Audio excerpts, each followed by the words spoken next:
He's working on music. Now, when I say that, you have to explain that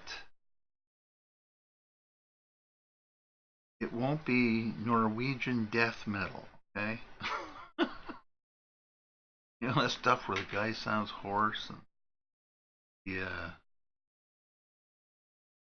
you know that kind of stuff.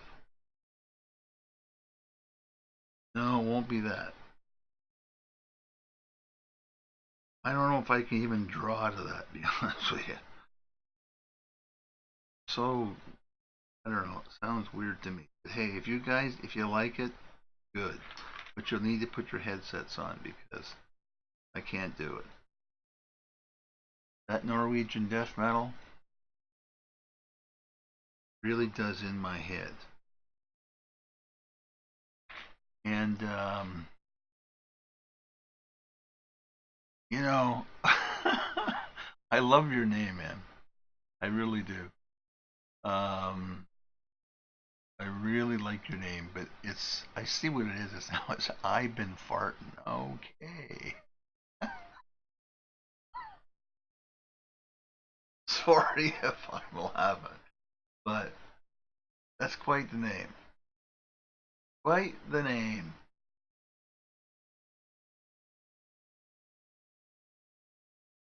I've been farting. Why didn't I think of that? I don't know. It's so good. I like it. So the whole thing here is I want light. Light is pouring out around spots, and this is how you do it. I've taken a light green and I'm moving up the chart here and greens, and in a second to get this figured out here, we're going to start with the absolutely blood curdling. So if you're squeamish, don't just turn it off. Turn off the sound when I get to that part, because the Roman conquest of Gaul was very successful, but it took a long time, and it was really one thing the Romans were. They weren't subtle. Think of crucifixion. That was their idea. And the reason why people think, like people died being crucified from getting nailed to a cross, that kind of stuff. That's really not what kills you if you're crucified.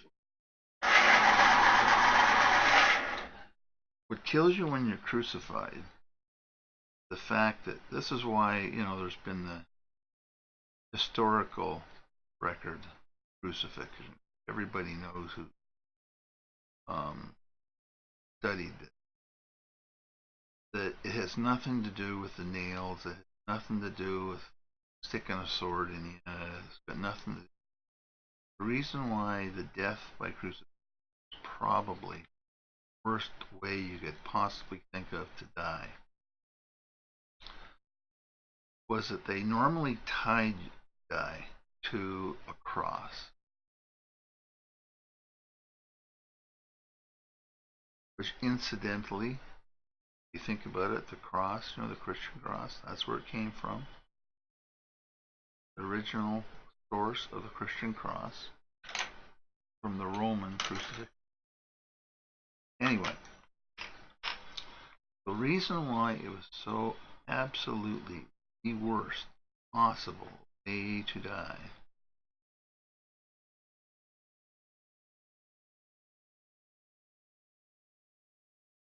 is that the idea was to leave you up there. Like, I think, does everybody know that if you don't have any water, like you stop eating and drinking, you'll last about 5 days, maybe 6 days without water. Without food, you can last maybe 30, 40 days max. But water, no. You gotta have water. And there is nothing more powerful than the human psyche not being able to get water. It will drive you insane. Now, the trick with the Romans is they knew this, so their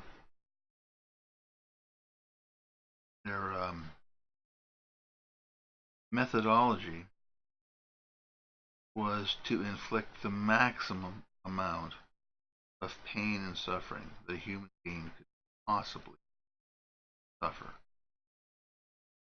Now, some may think that impaling, which is shoving the sharp end of a stick up to places you'd rather not even think about, and leaving you there to writhe in agony. The difference between impaling and crucifixion, in terms of how bad it was how long you survive. If you're impaled, gravity pushes the sharpened stake up into your guts. And as soon as it hits an artery or whatever, you'll bleed out in a matter of hours. So yeah, it's really bad for a short period. While the Romans had a better idea. They just tied you to a cross. And you know what I just said to you about gravity? Oh, what happened was,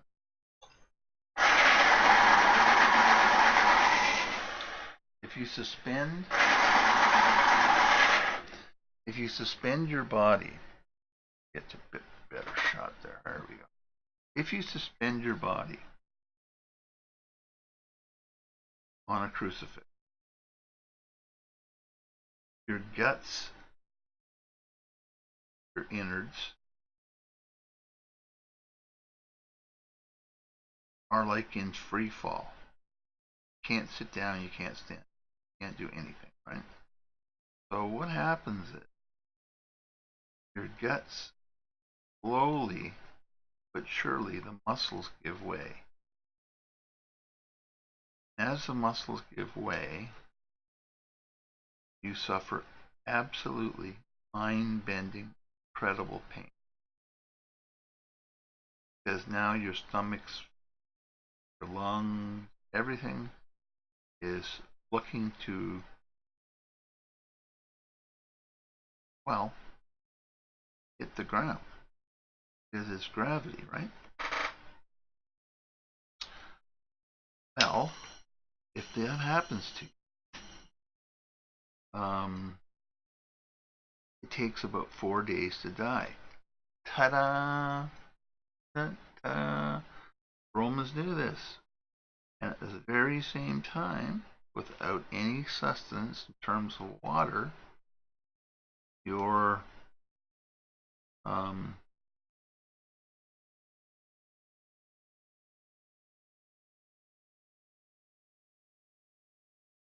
your water mania, which was, please, God, please give me a drink, anything. At the same time, it's zenith. So the worst type of agony probably experience for the longest possible time is crucifixion.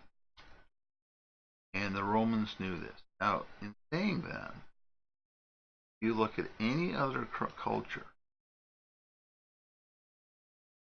and I've looked at a lot, trust me on that, there is nothing in terms of crucifixion, stuff that's a little like it, nothing in terms of crucifixion that anybody, and I mean anybody, has ever had to sustain themselves.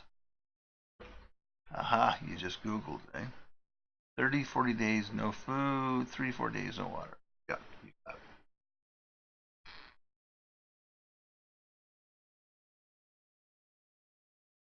it. So, what happens?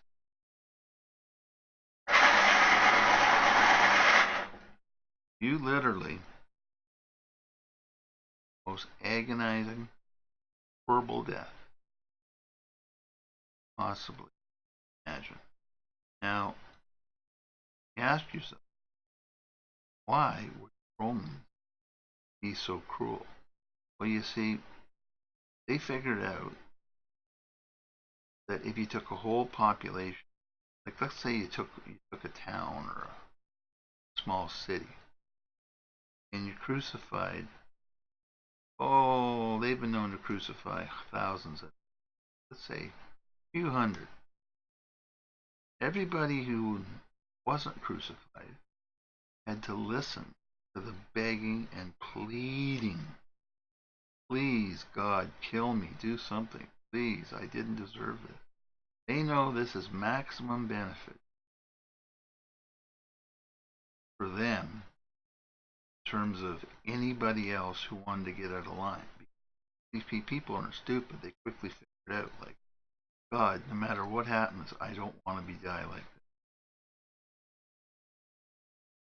So when the Romans went to like a town and they knew they were going to be, well, the best example I think in history would be Masada, which is in Israel now. That's where a bunch of religious zealots, Jewish zealots, all jumped to their death because they were on a fortified hilltop desert, and the Romans had a hell of a time getting them out of there. And they were there for a matter of, a few months. But get them out they did. Well, they got them out because the zealots all committed suicide. They all committed suicide by jumping off the vantage point, which is top of a flat mountain type in the Sinai Desert. And so why would they do that? Now, if you read it from a religious perspective, well, they did it because they knew that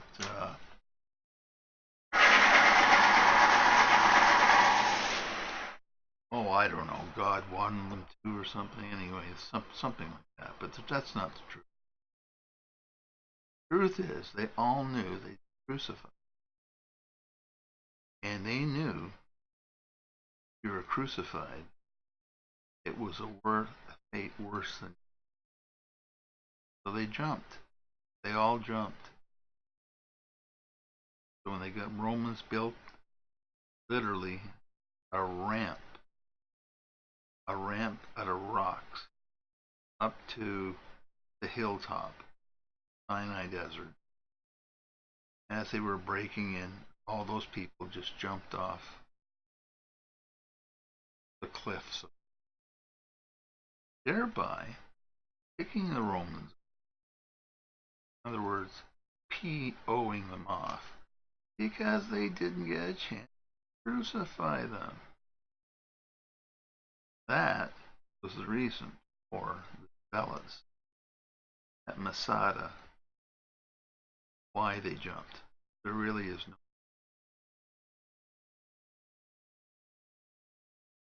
And that why it was the most horrible execution you could possibly.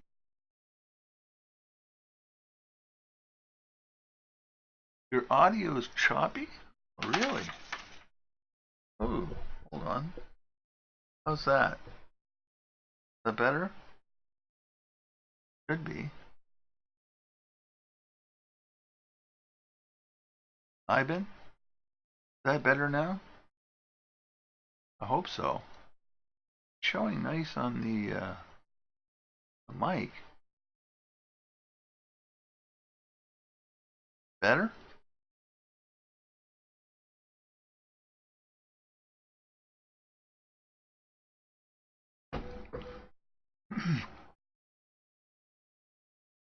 Sound a bit better now?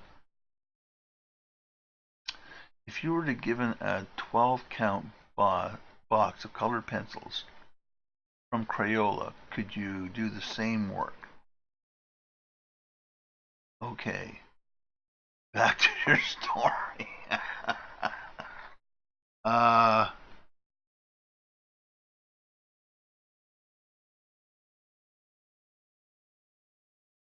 Boy, you kid, you really asked a good question there. The answer is yes, I could do this with a box of Crayola.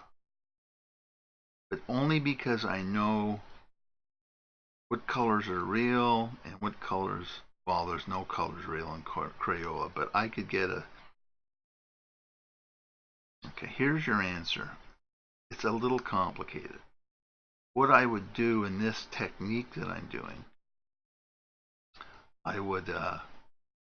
I'd very quickly get down a way more underpainting.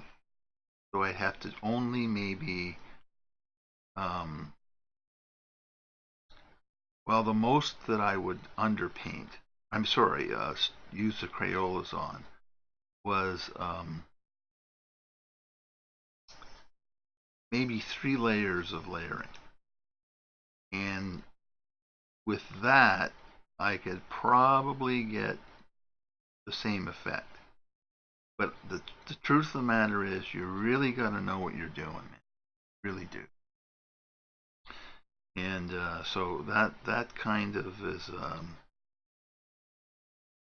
that's kind of the key to it. So yes, but with that little caveat thrown in. Okay, I'm not trying to lead you down the garden path.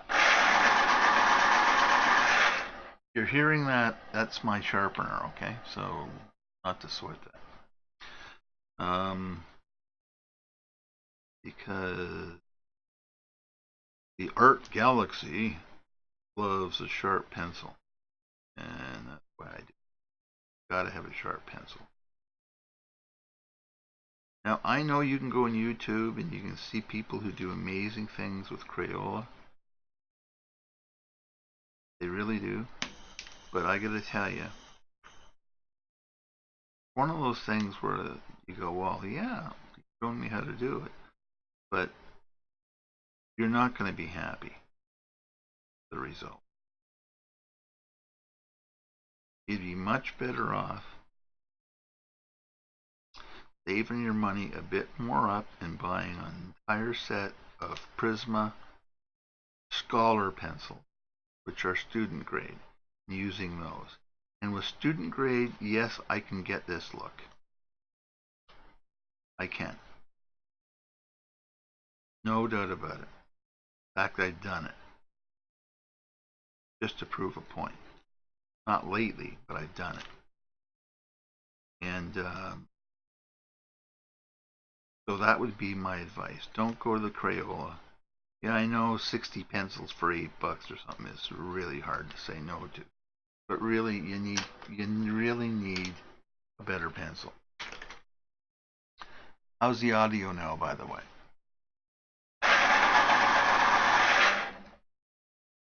If it's good, I'll start the story.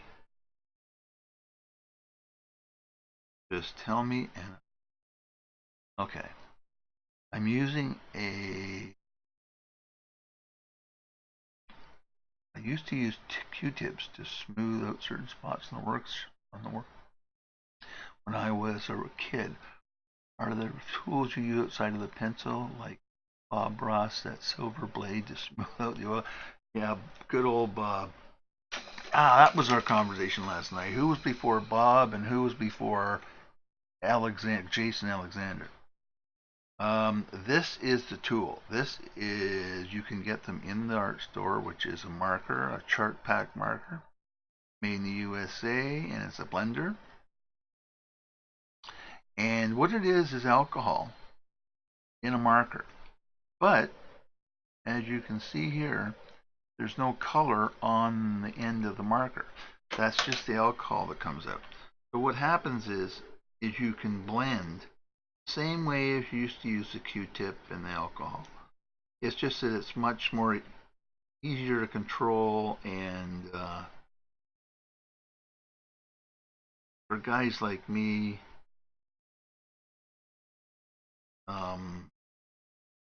it does a nice enough job that I'm really happy. Right now what I'm doing is I'm just getting the shine from these lights out onto the reds. Like the glow. These lights are glowing. I want to get that look onto the reds. Trying to see it come now using a really light cream. There we go. Anyway, back to the story. Many, many moons. Like I'm talking a few hundred years. Before the Romans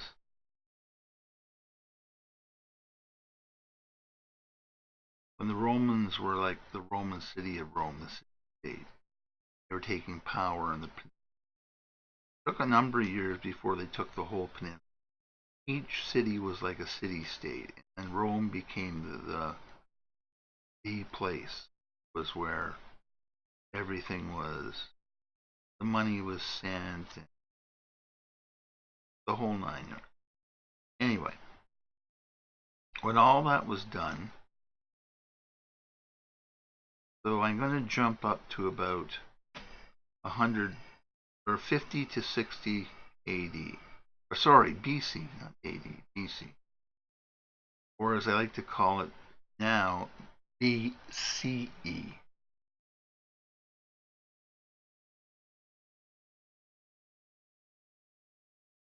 How do you know when you're done with a piece?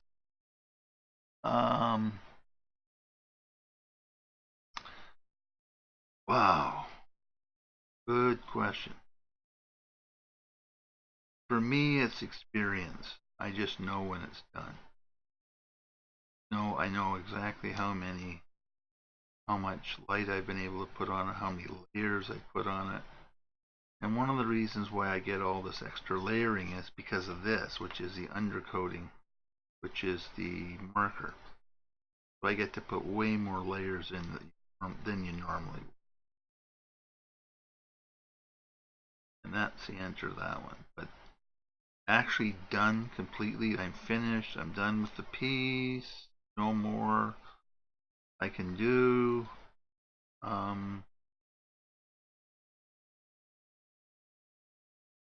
It's experience, that's all I can say.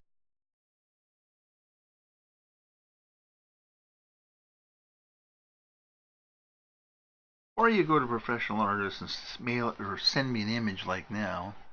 This is my last discussion for a while. I want to hear from. Finish your story. Oh, okay. Just to answer your question, if you like, for instance, you did a piece in color pencil and you send it to me, I probably know that there was places where it could be finished a bit more or done a bit more. And then I would send it back to you and say, this is what you got to work on to really finish it off, and this is how you do. But what I suggest you do is do exactly what I just said. If you're going to work on a color pencil, then it's just part of what a professional artist teacher does. And that's what I am, a professional artist, archaeologist, teacher. I've been teaching for years and years.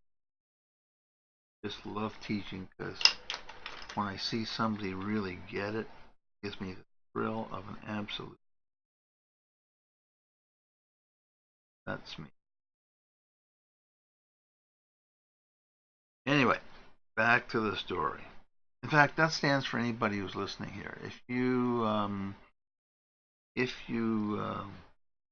send me JPEG through Whisper or a link somehow of your piece, or like Biff did the other night, which was from his DeviantArt page and stuff like that. Any piece you want to get some advice on, when I hear you want the advice, I will give it. Okay? It's as simple as that. And you can take the advice, or you can go, nope, I like it the way it is. It's all up to you. I'm not making any demands or anything like that. Just completely up to you. I do not interfere with your learning curve.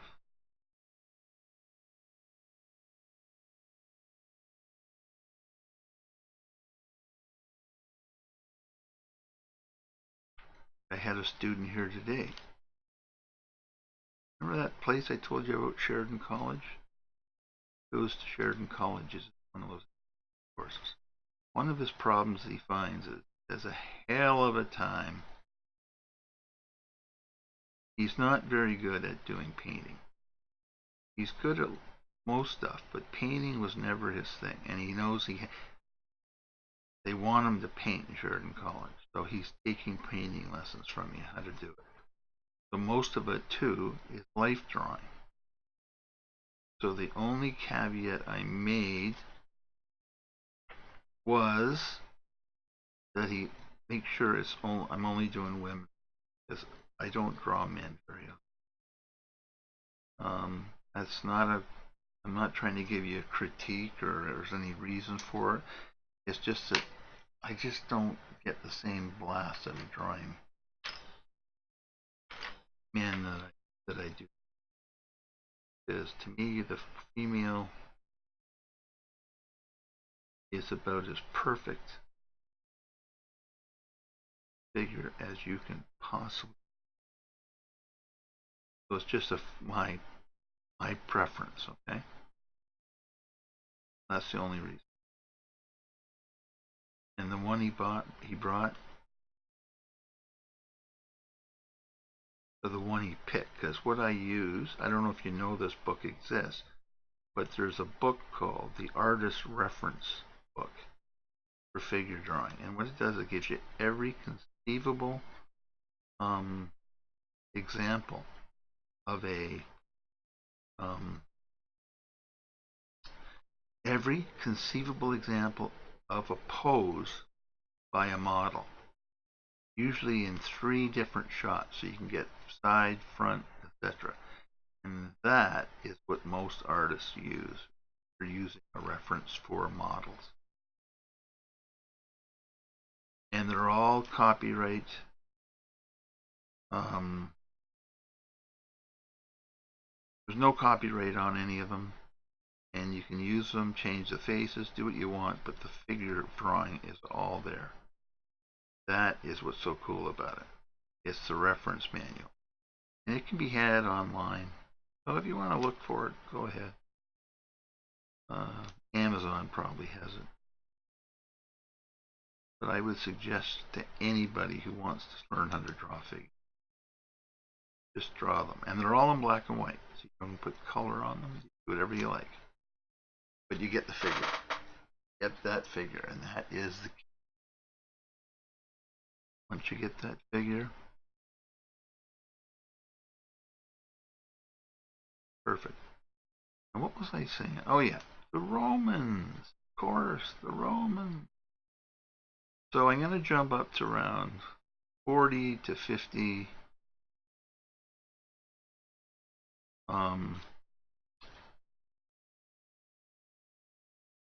BC. And the reason I say BC is because most people are familiar with it, but if you're an archaeologist in any type of study now, they use this term BCE, and that stands for before Common Era. And the reason they use that nomenclature as opposed to BC now is because BC means before Christ. That's all it means. Whereas AD means in the year of our Lord. And there's always been some discrepancy. Is that the year of our Lord after he died on the cross? Or is it the year of our Lord, like he lived till he was 32 or something like that. Anyway, so to clarify all those misconceptions, they started using BCE. So if you see BCE, it simply means add 30 and it's before current era. That's all it means. There's no mystical answer to it. When I say 40-50 BCE, that's what I'm talking about. For the Common Era. So before Christ.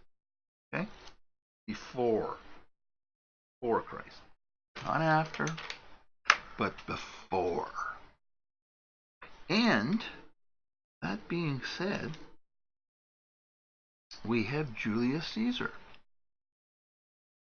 a very prominent picture and guy in history.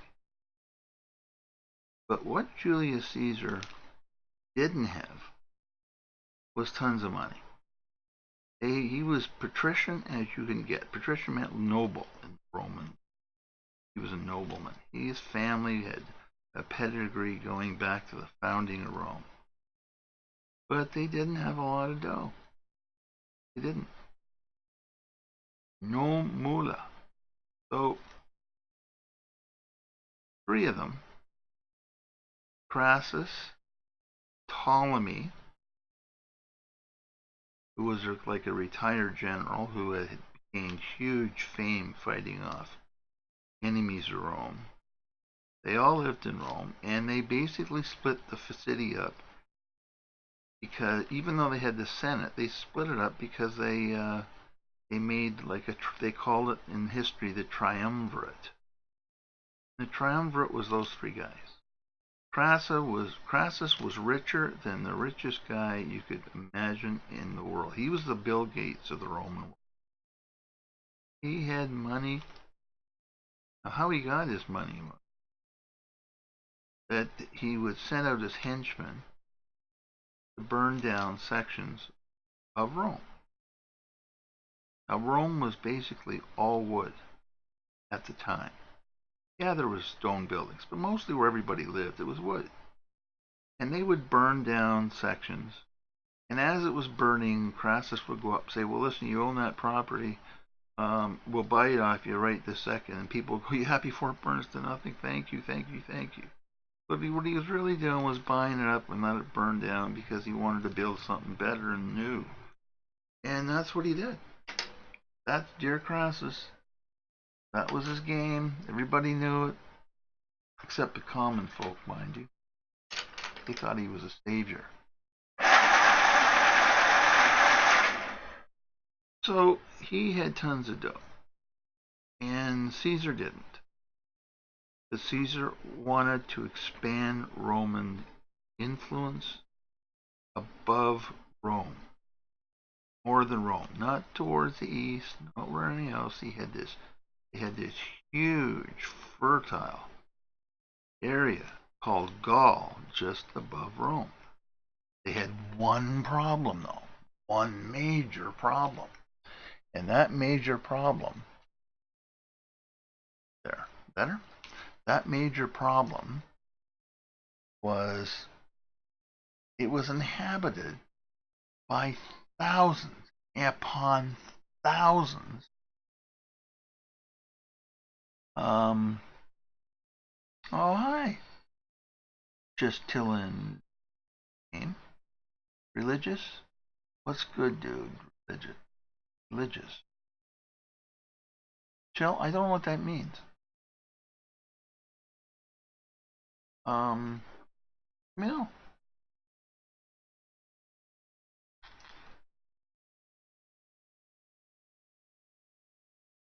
Religious.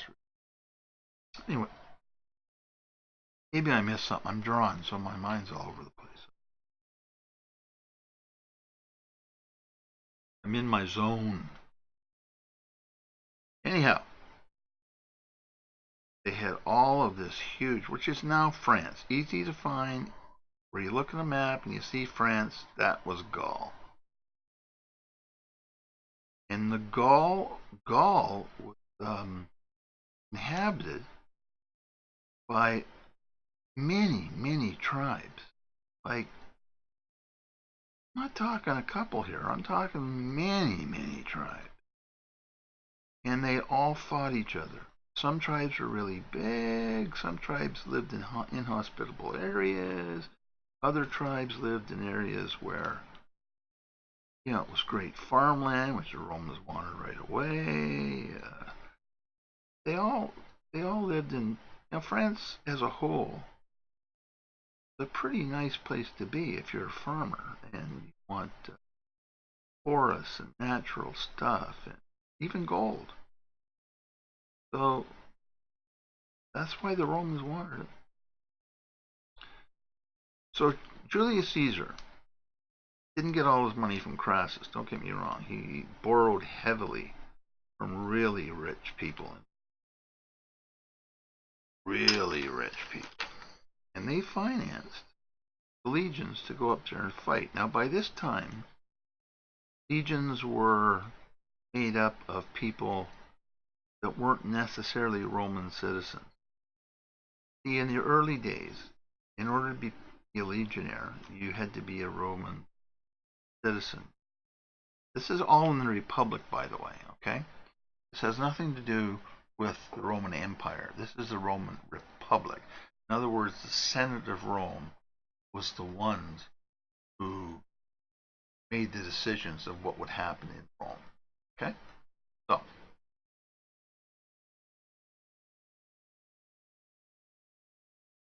nice to see you, Just Chilling Game.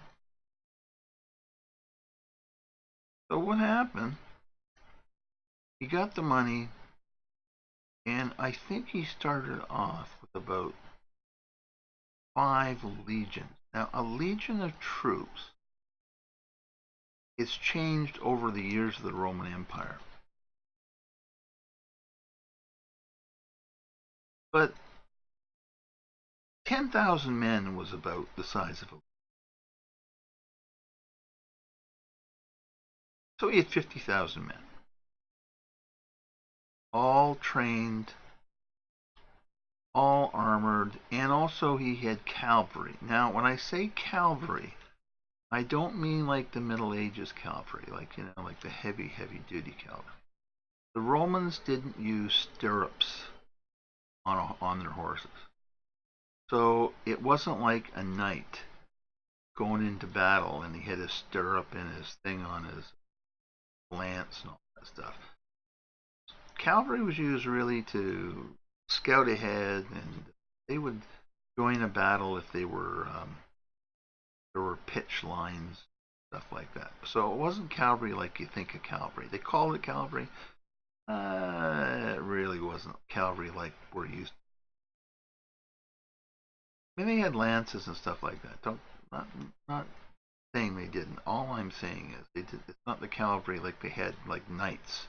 Left their feet in the stirrups and charged in and wham. You were standing there, you were dead. Anyway, so that's what it was. And I think he had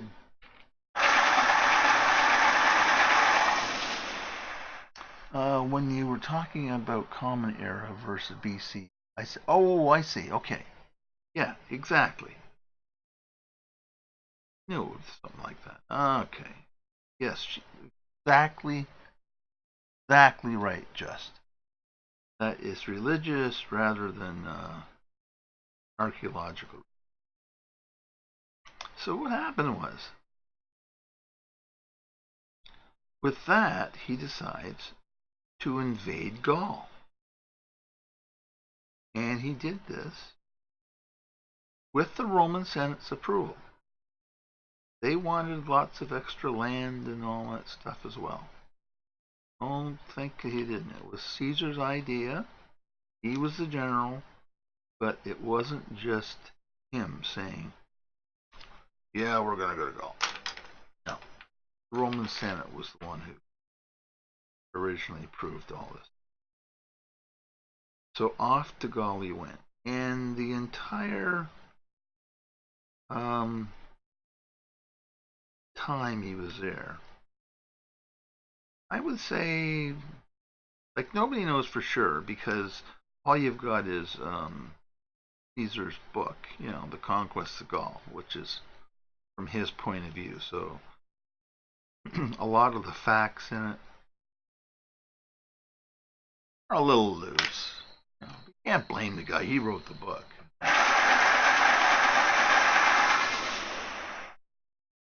And he was about late 40s at this time, which, believe it or not, was getting up there for a Roman.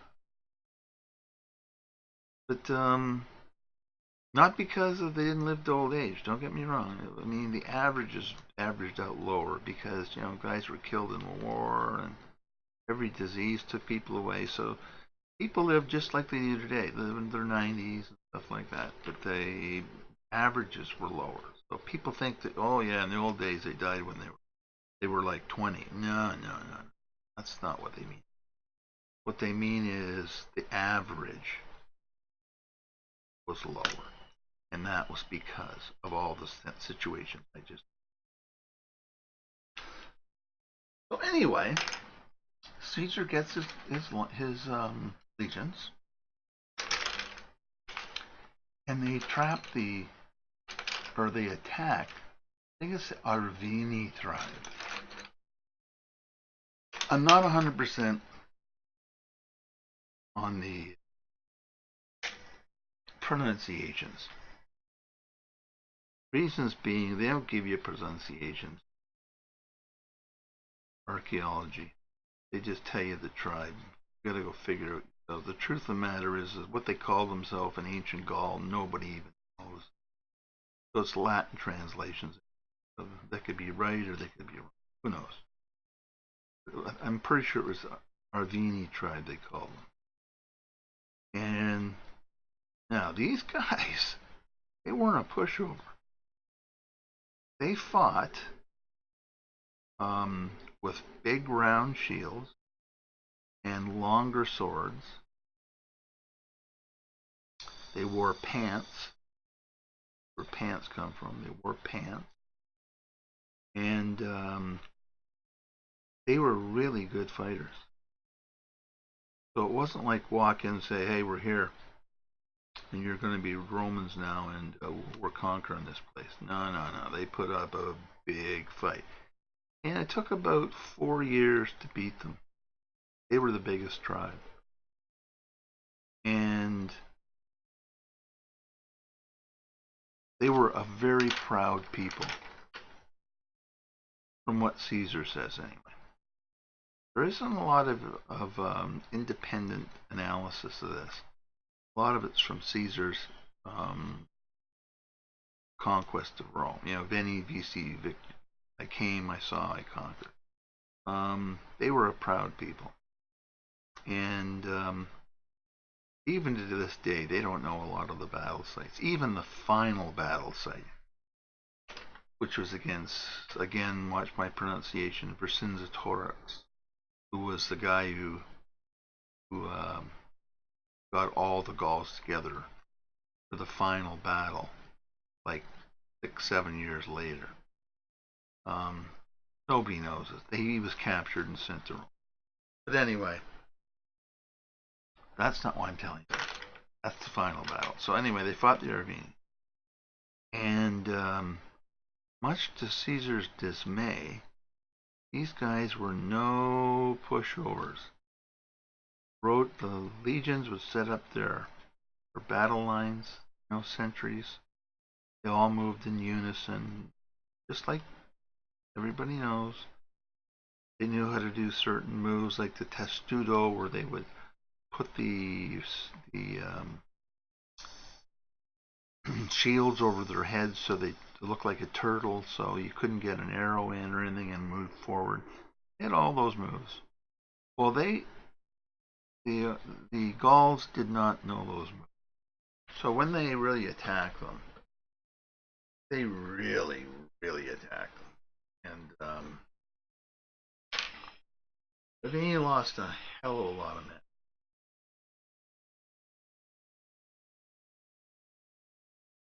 One of the reasons they attacked them like they did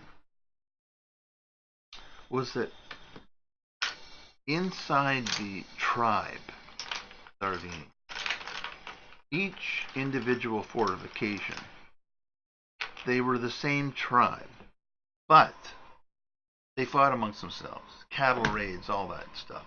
Okay, so you're not talking about people or just one people. You're talking about a whole bunch of strongholds that were sort of loosely tied together. It took a while for them to figure out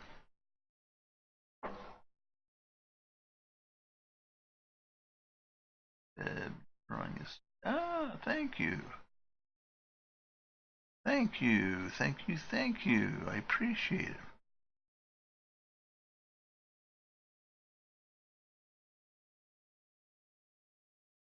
Actually playing Metroid Prime. Oh, really? In Feb. Drawing is sweet. Okay, good. Yeah, I'm thinking what I might do is just go buy the drawing. Or draw it, buy the game.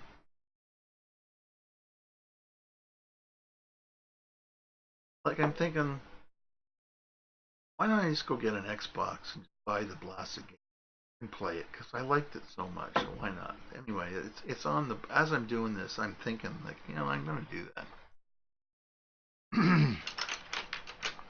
Because, man, I love that game. Loved it. Anyway, back to the RV. So it took them a while to figure out they had a common enemy. But when they did, man, there was a lot of them. So the Arvini themselves probably had 50 to 60,000 warriors. I'm not kidding. Guys in full armor. Not a full armor. A lot of them fought naked. Some of them fought with furs on. They did have a little bit of armor. And the reason they fought naked was, except for the paint and stuff they used to put on them. See it in the Scots later on, they put blue paint on. Woad, they called it. But the Celts did this for years. And it was a religious type of thing. They wouldn't get hurt. Um,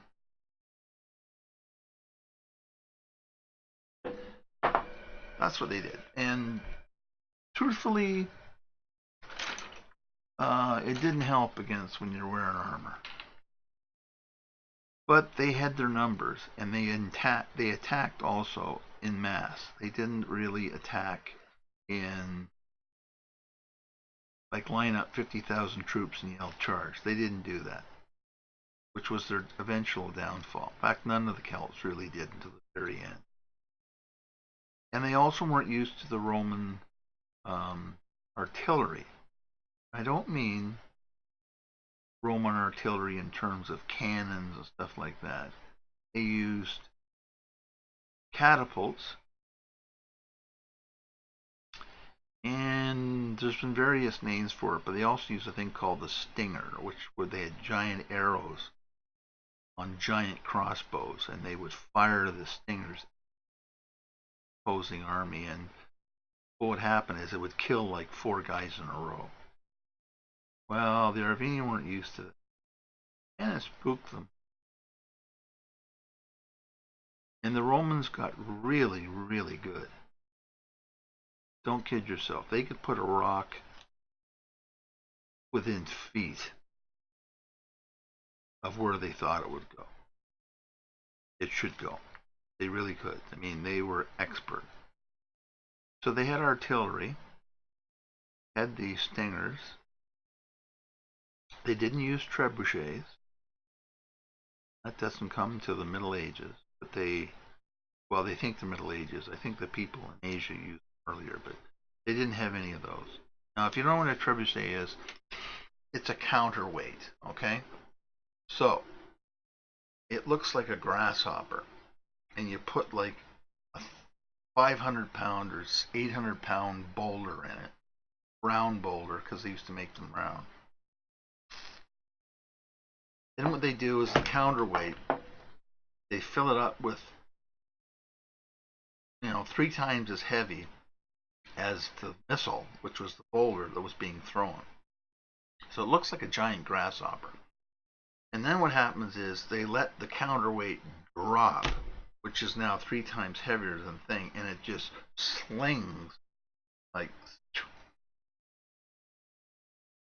the rock forward. And really, it's a devastating weapon. You can knock down castle walls with it.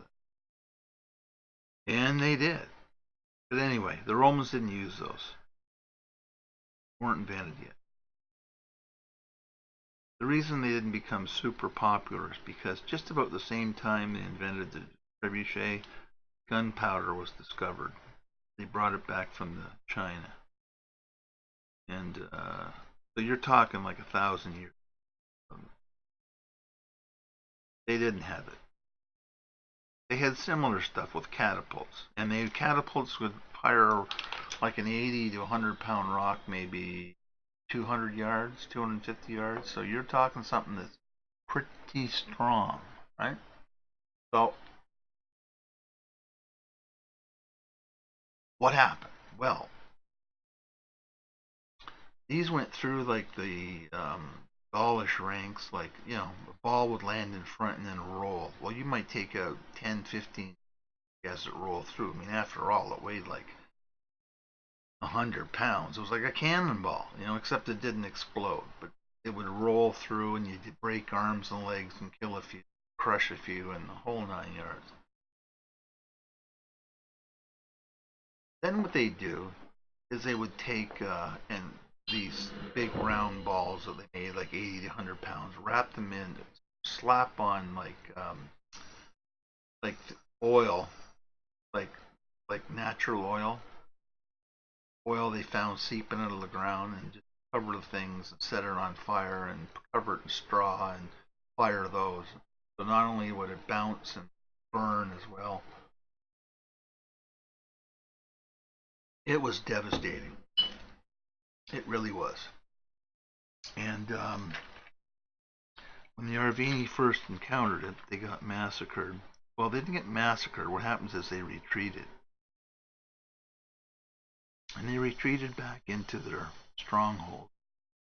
Then the Romans would lay siege to each stronghold, starve them out, and go in, kill all the elders, like, the people in charge, everybody. And then they'd say to the people, "You want to become Roman citizens?" People went, "Yeah, oh yeah, yeah. I mean, sign me up." They became allies of Rome, and over a course of years, they did this over and over again. And what eventually happened was the big tribes, the southern tribes in Gaul, became Romanized to the point where there'd be whole cavalry sections and legionnaires who were basically Gauls. I mean, let's face it, they got 3 square a day. A lot of them liked the Roman way of life. I mean, they got food, they got armor, they got everything. But they slowly did this, and it went on and on and on. But then the southern tribes in Gaul were quite as warlike as the northern tribes in Gaul. So what happened was they so it was Gaul fighting Gaul. So they made up new legions, and they do a Celtic legion or a Gaulish legion, and they fought really well. Uh, don't kid yourself, they fought well. And over the series of time, like 8 or 10 years, these people started trading with Rome, and they got the stuff that was really neat, which was like cloth from the Orient, which Rome was able to get, like silks and fine linen, uh, things that made things work way better, which was good plows. Um, life wasn't so bad for those tribes that capitulated early on. But then they had to deal with the northern tribes. Now, the northern tribes held off for a long time. And the reason they held off for a long time was because they had a separate problem. And that problem was the Germans. Well, where Germany is now, those tribes, they weren't Celts. They were Germans. They were very warlike, and they had spent years fighting them. from stealing their cattle and going in and stealing their women. And, oh, God. Oh, bearing that in mind, when the Romans conquered a people, the first thing they did is take half of them as slaves and send them back to Rome. So when you see like long-haired, blonde, blue-eyed Romans, that's the way it was. And they paid a lot of the soldiers and slaves because a slave was worth a lot of money. So the soldiers were very happy to take slaves. So in other words, there wasn't a wholesale slaughter. They could enslave them even better because then they had money. The value of that was, and they stole all their gold and silver. But as they became Romanized, as I said, they learned to like to trade with Rome, and some of them became Romans, moved to Rome, or moved to Spain. You know, Spain had the same thing that happened in Spain, only that it was subdued. So they it wasn't all bad for those southern tribes. But then Caesar was not happy. He wanted all of Gaul, because all of Gaul meant that he could take all of the riches of Gaul, pay off his creditors, pay his soldiers, and declare himself like emperor of Gaul, which basically he did. But it took a long, long list of battles, and they don't even know where they took place today. Some of them they do, but they don't even know. And the Romans constantly raided. But anyway, the German. The reason why it took so long was because the Germans would cross the Danube and raid the Gaulish kingdoms, and they were really, really warlike people, more so even than the Celts. They basically could beat the Celts. Celts beat them off, don't get me wrong, because there were lots of them, but they raided constantly. So they had a reason, a lot of tribes, to say to the Romans, well, you know, if you help us with the Germans, you know, we'd be much more conducive to talking to you about your problem. Yeah, well, Romans said, okay, sounds okay to me. What do you need? And so he started putting legionnaires along the rivers to stop the German incursions. Well, this worked for a while until the Germans figured, well, you know what? We're not going to raid these. We're going to really go after them, and they started attacking the Roman legions, and they actually wiped out a few legions, which was not popular, believe me, especially in Rome. Wipe out a legion, people are upset, and so Caesar had to do something. So what he did is he attacked the weaker tribes in northern Gaul first, and fought them again to a standstill until he finally beat them. So this went on and on and on and on and on and on and on over a long period of time. It didn't happen overnight. But eventually they realized that the Romans would enslave half the population and ship them back to Rome, and they'd be sold on the auction block. And they said, no, we're not doing this. What do we have to do? Well, what they had to do was make treaties with the Germans to fight the Romans. And that's what they did. No question about it. And now the Romans had a bigger problem, because now you had these extremely warlike people. joining in with the Celts to fight them. Not a good scenario.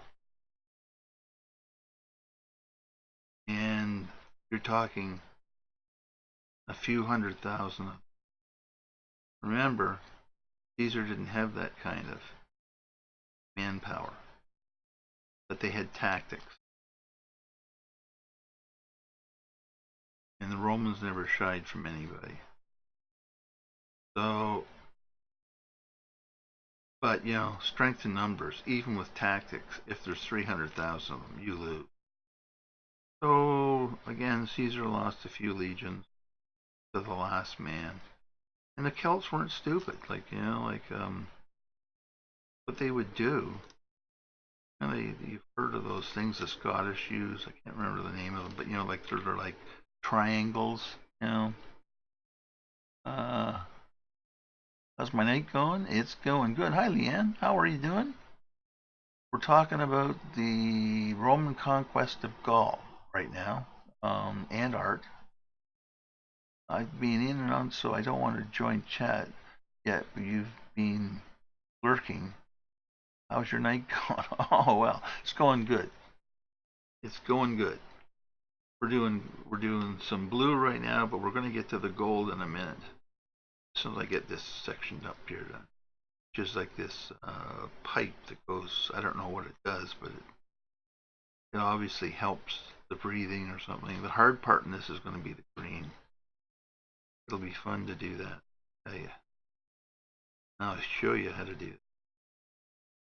But it's going to make it look really cool. I pray and I swear it's going to look cool. Anyway, for where are you, Ivan? How long can you go before you get cramps in your hand, or are you used to it? What's your opinion of today's art versus art from, let's say, the Baroque? I always see realistic art versus something like Pollock. Bob Ross said it himself, that are unable to paint people, so he started painting trees and sticks. Well, yeah. Okay, let's get into the art thing for a second. Here's the problem. And this is, I'm calling it a problem, kind of whimsical. Let's say you have 100 artists, okay? 100. And of the 100 artists, how many are good painting people? You'll hear every artist say, oh my God, I can't paint people. I can't do it. Why? I can do a tree, I can do a bush, I can do sky and mountains, but I can't do people. Why? Is because people are the hardest to do.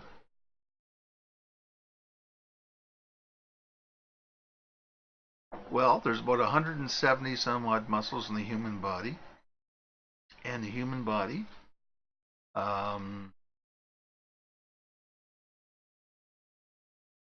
uses them all. So you've got to sort of make sure they all line up together. So it's kind of like taking 6-inch sticks and piling them on top of each other and making them so they don't fall over.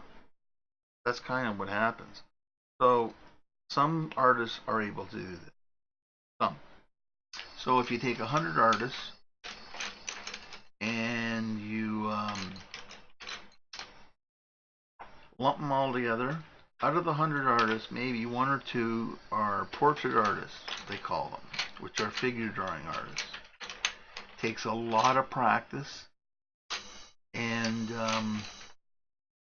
it's really the hardest thing to master. It really is. And the reason is simple, really. If you really think about it,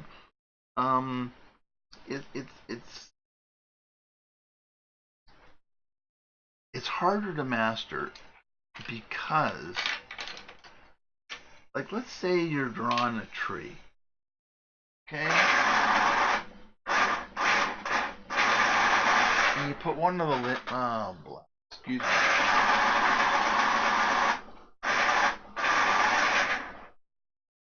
And you put one of the limbs in the wrong place. Think about that for a minute. Okay, you got a tree. One of the limbs is in the wrong place. What's the worst that can happen?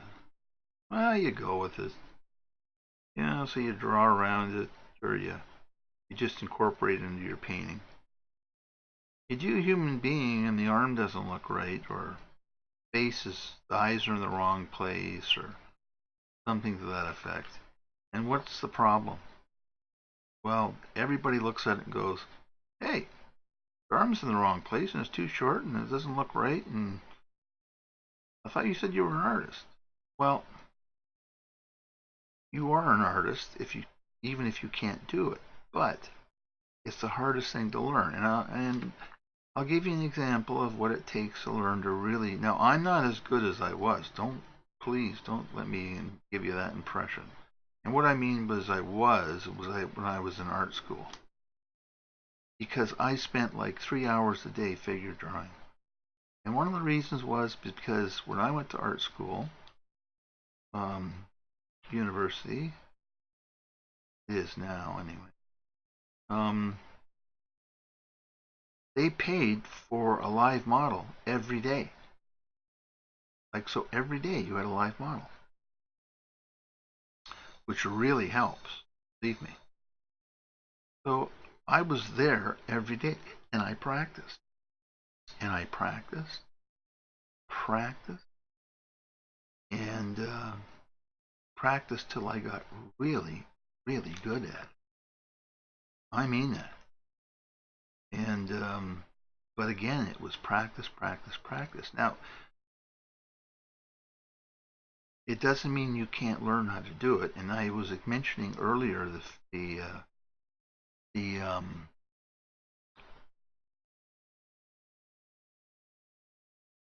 same over, yeah, and single muscle can look very different. Yeah, exactly, Leanna, exactly. Yes, exactly. So you got to know all these different poses, and there is a book out there called The Artist's Handbook. Most artists who do people have that book, I would think. And it doesn't cost very much, but it's like, I don't know, 300 poses in it, good size full page poses, and they're all without copyright, which is really good. You don't have to worry about, oh, I did this person, and what if they come back to me? So yeah, that's really good. So what I suggest you do is go on Amazon. If you really want to do figure drawing, get that book, get the book, and start drawing, doing the poses. And they have every pose a human body can go into, even unusual poses. And that's what you do. You get that book and you start drawing those poses. Now they're all in black and white, so start in black and white. Because if you're in black and white, then if you make a mistake, you can just erase it and fix it or whatever. Don't start them in color. And sketch them. Sketch them over and over and over again. And keep doing it and incorporate them in the paintings or whatever you want to do. It doesn't have to be drudgery. I mean, you can put them in a painting or whatever you want to do. But the point being that this is how you do it. Mine's still running. Biff, what's running?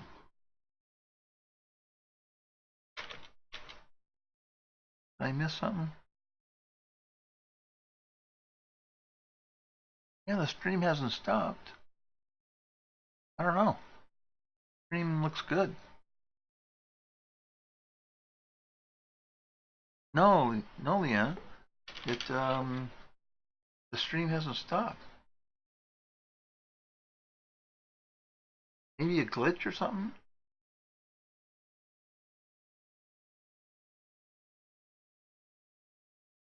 Yeah, it's good. So anyway, that's how you get figure drawing, and you get good at it. And when you get good at it, then you have no more problem. And the reason why you see people like Bob Ross say, I can't draw, but I can't do people, so I just do landscapes. Some people never get it. Just can't do it. Like there's a really well-known artist around here that, man alive, can he do a landscape? And he does them locally. But to draw people, oh. And he knows it. He hasn't got a clue. Now, at times, oh God, I'm confessing here. Oh, no, no, don't confess. Well, I'll confess to you. I've known artists who've said to me, oh, buddy, you can do people. I've got this painting and I've got this person in it, and I just can't get it. I can't get it looking fluid and natural and normal. Could you help me? So I'll go in and I'll sit down and I'll do the figure for them. I've done that. Now, before you all recoil in horror, okay, okay. Before you all recoil in horror, it's not really something that hasn't been done before. Yeah, Leanna, it must have been your end because I just looked at all the settings and all the stuff. It hasn't stopped for a second, so some little glitch. Don't worry about it.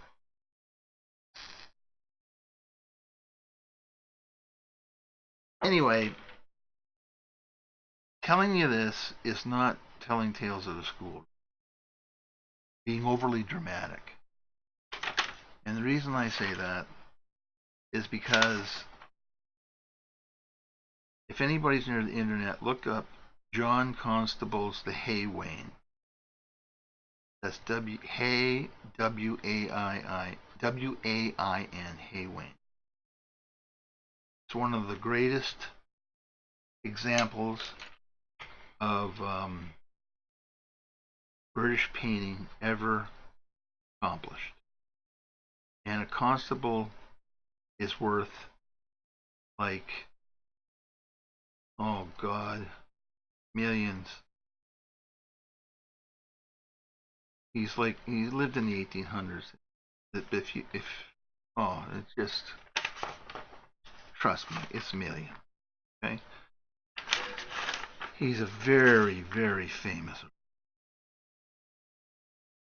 Anyway, if you look at John Constable's notes, there's some things he really found hard to draw. And in that painting, the Hay Wain, if you're looking at it, you'll notice there's a wagon filled with straw crossing a river in rural England. Oh man, it's just like, oh, what a beautiful place.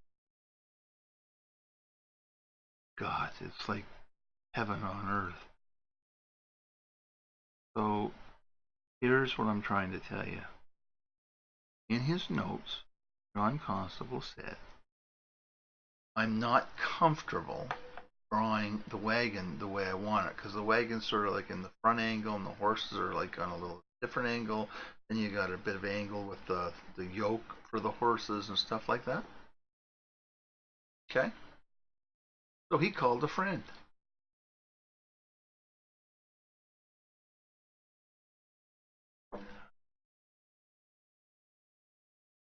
I don't have a clue. I only do landscapes. Okay, but I'm just saying to you. Um, John Constable had another artist draw in the wagon for him or drew it on paper and he transferred it to the canvas, whatever process he used. And he wasn't the least bit shy about telling people that's how he did it. And nobody ever says, oh yeah, but Constable didn't draw the wagon. No, but he painted it, and it doesn't take away from the value of the painting, and who cares? And the fact is, until I just told you, probably nobody knew that. Right?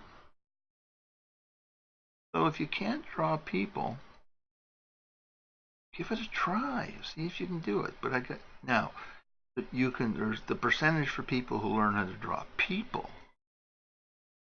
is much higher than the 1 or 2% I told you about portrait artists. Quite high, as a matter of fact. And you're right, Bob Ross didn't know how to draw people. He couldn't do it. That doesn't mean he wasn't a great artist. And I don't mean to say that he was not a good artist, because you just see his stuff that he didn't do in half an hour. And man, oh man, oh man, oh man.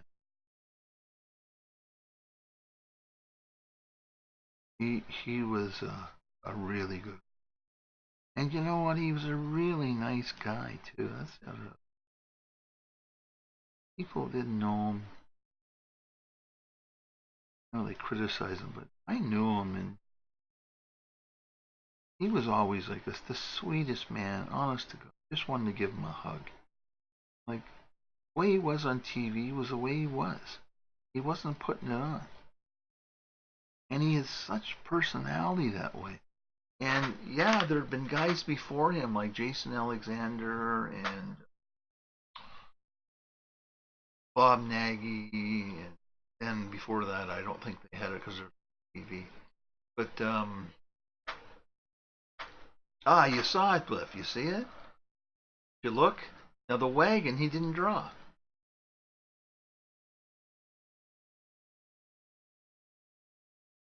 But he painted it. Did. Painted it. He used a lifeline. Yeah, he did. You kids kill me. Really, it is so funny. Yeah, you're right. I never think of that term. When you say, yeah, use a lifeline. Buy me a vowel. You know, like, what I'm trying to tell you is, not everybody's fabulous at the one thing. You know, like, tell you something that I'm not really good at, but I know how to do, but it just drives me nuts.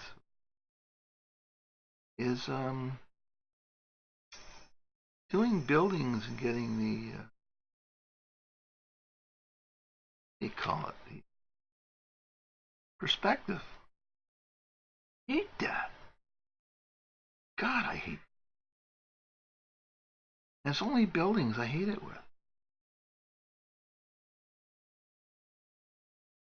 I don't know why, but I just do. I don't. I think it's because it's all straight lines. I think that's why the reason is. But I'm the same way. I just don't like it. Mind you, I can do it, but I don't like doing it.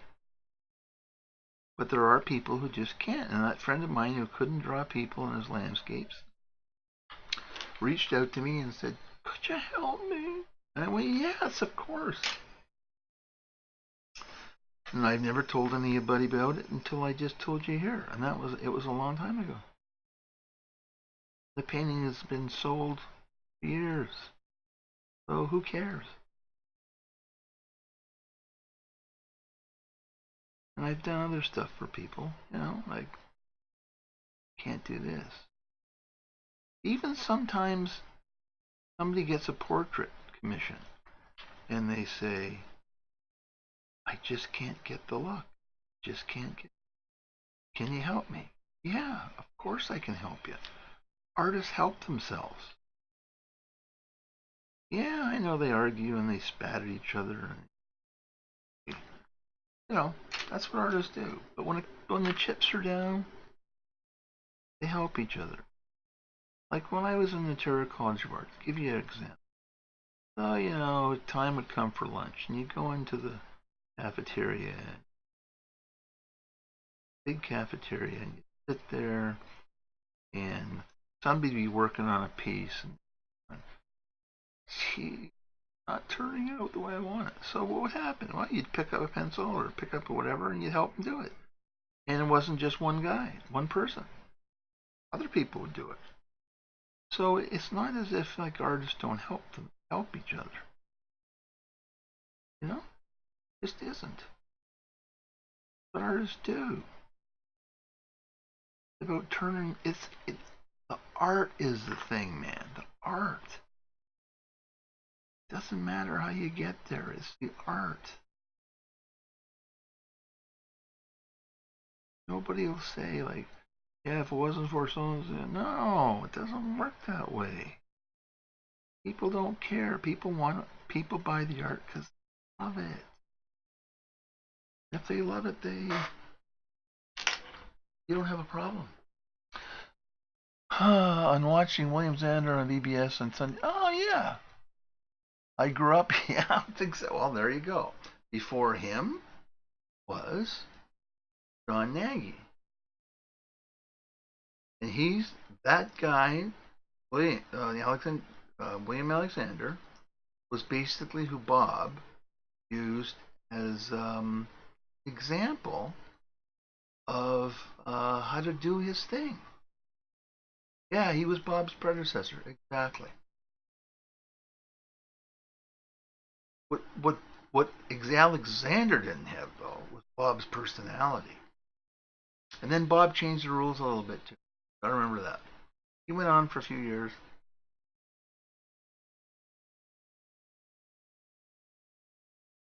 Kid, heard my vape. You know, I love vape.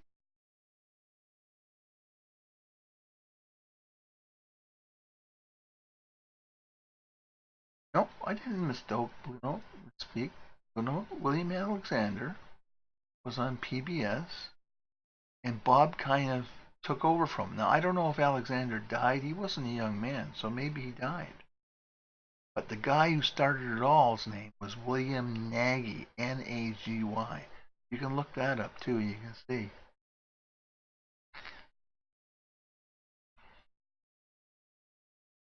But William Alexander didn't have Bob's personality. That's the key. That's the key. But painting with the big brushes and stuff, no, that was Alexander. He figured all that neat stuff out. And he had painting, yeah, you can still see him paint. You can see the difference. Now, Bob's trick was,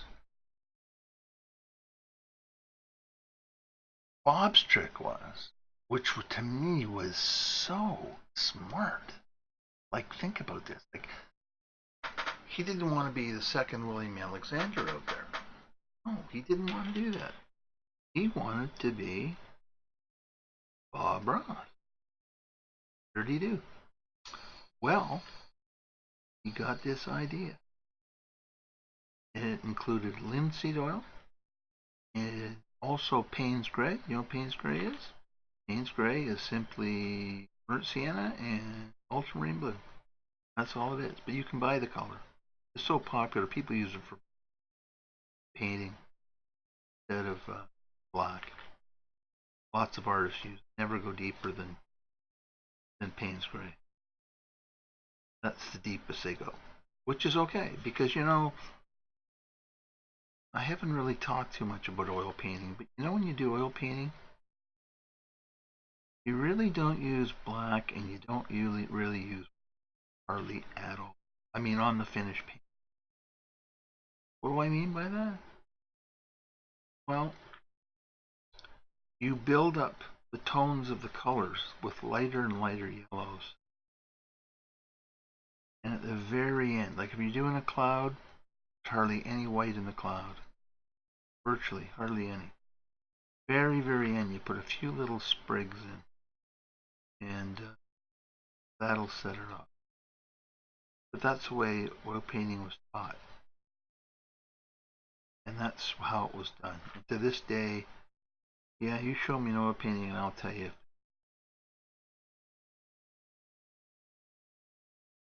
You know what he was doing. Now, lots of artists today go right for white. They lose the richness of the painting, in my opinion. In my opinion, and the reason they do is because they miss that one little. They don't know how to build the color up. And too bad, but That's just the way it is. Because that's not how oil painting used to be. No, it wasn't. In fact, good oil painters do that. In fact, you know those people who do really high-end portraits? They don't use hardly any white. You probably don't even see white on their final paint, their portraits. There's a reason for that, because they know how to mix the colors so you build up, you build up, you build up, you build up. But I digress. I digress. That's oil paint stuff. Just something we're not talking about right now. We will, I promise. Sooner or later I'm going to do an oil painting on here, and I'll do watercolor, and I'll do graphite, whole things exactly how it's done. I promise you guys. Okay? I will do.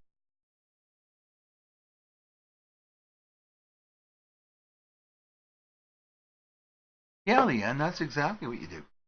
Now, there's a trick around that.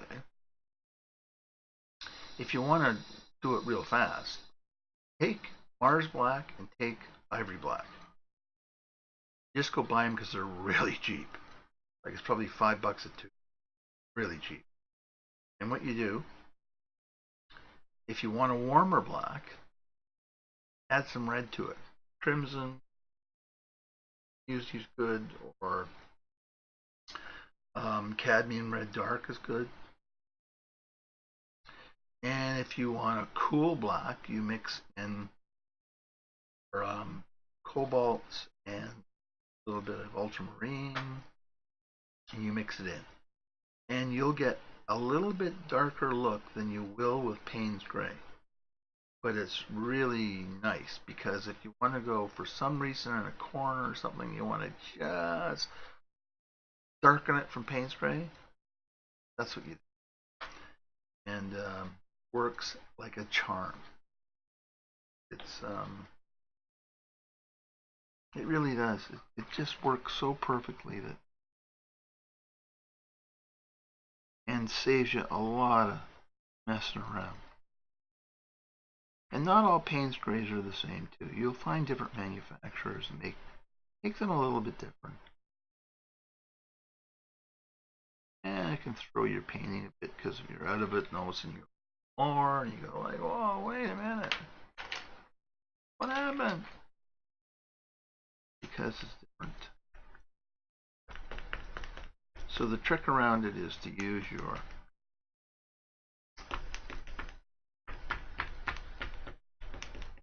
now, remember I told you about wax buildup, how it floats to the surface?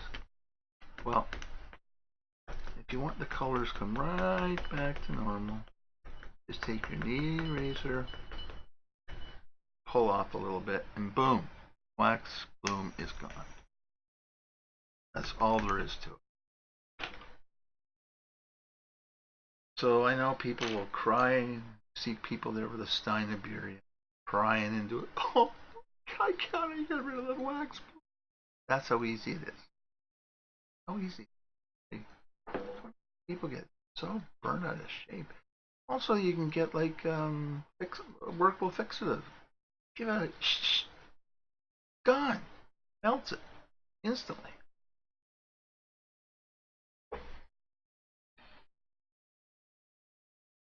But that's the way around it, and I hope that helps. But as I say, it's not hard to do. Not hard to do at all. Now, how do those little things look now? Let's see. Coming down. Maybe a little bit more.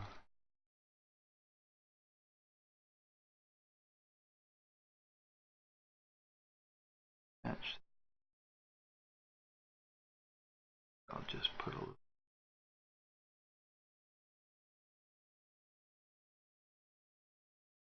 Catch. By Jove, I think it'll be alright. I do. Now I'm going to take, the last thing I'm going to do is going to take my blue indigo, darken on the bottom of it, because they are round. want a dark.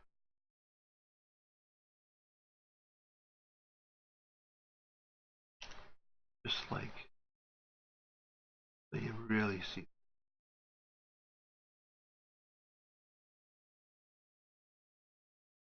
Indigo blue, I think, is the most perfect color for doing this.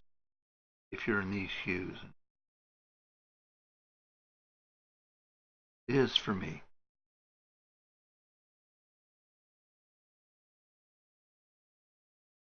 There we go. Now they look like they're round.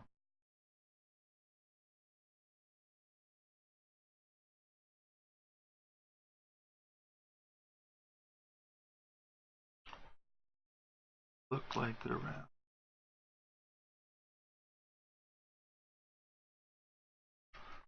There we go. I think they're good for now. I do. Is the clarity good for you guys? Like it looks good to me, but I'm looking at my other monitor here. I'm seeing just a little. Oh, I don't know if it's because this monitor isn't as good as this monitor or vice versa.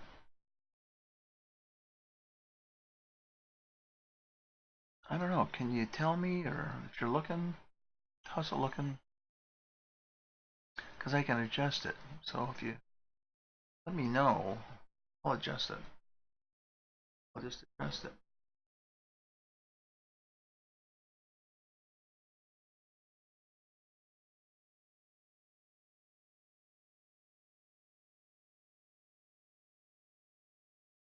I'll adjust it.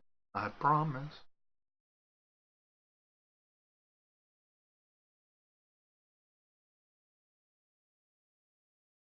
Anybody? Anybody see? Put it in chat.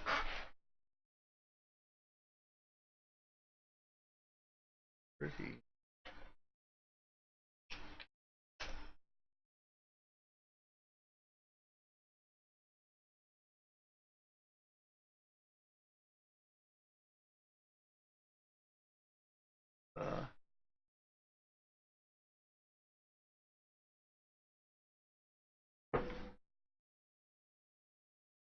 Let me know if I do a little bit of adjustment. It seems great, and looking up, I'm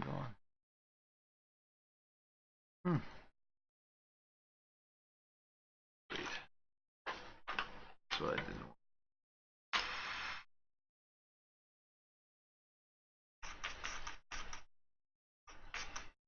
They said today I was supposed to get my art brush or my airbrush out,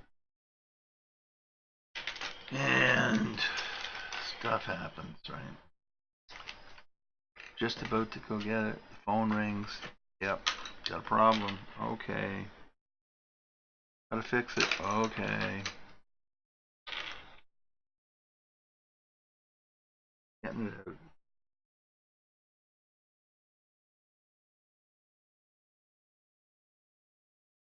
Now I got mark on.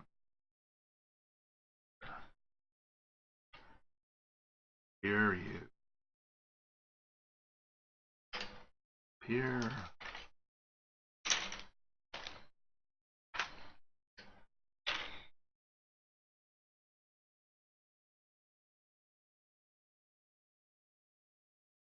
Disappear.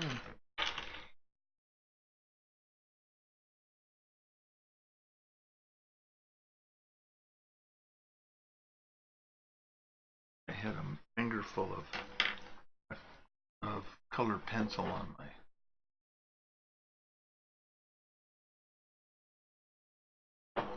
Ah, okay. So let me just see. Huh? Wrong way.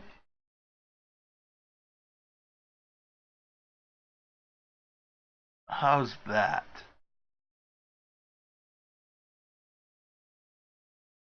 It's on. The only autofocus is my finger. I've got two cameras.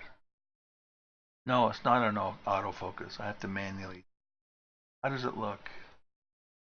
Yeah. I don't know how it gets out of focus. with you.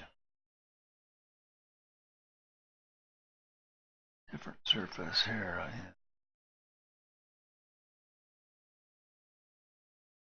Black acrylics have a different surface than the rest of the paint.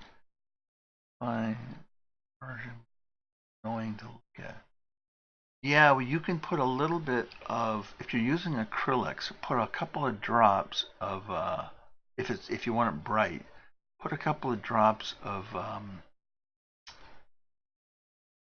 acrylic medium. Acrylic medium, that fixes the problem. Yeah, I know. I don't know why it's a minute. I have to ask my my friend why it's such a delay. That looks really clear to me now. How does it? It should look. Good. Blue, thank you. Looks better, nice and clear. Now it's so clear, I can see that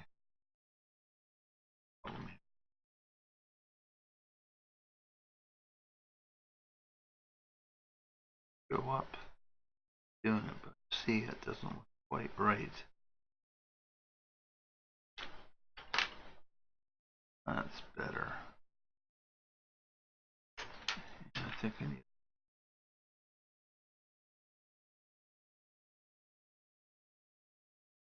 to put around it.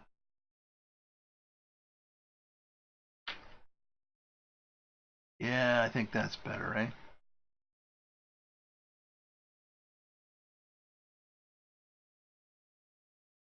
Yeah, oh, it's best. Okay, well, there's my hand. It looks real clear, crystal clear. Then I guess it's okay. Well, I think we're at the gold, folks. We're at the gold.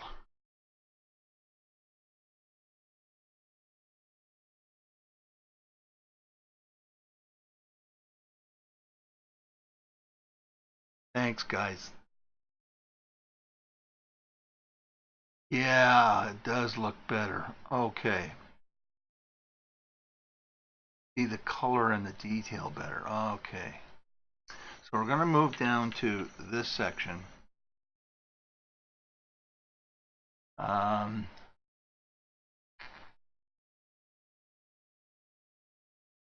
See that Zulu up in the top right hand corner?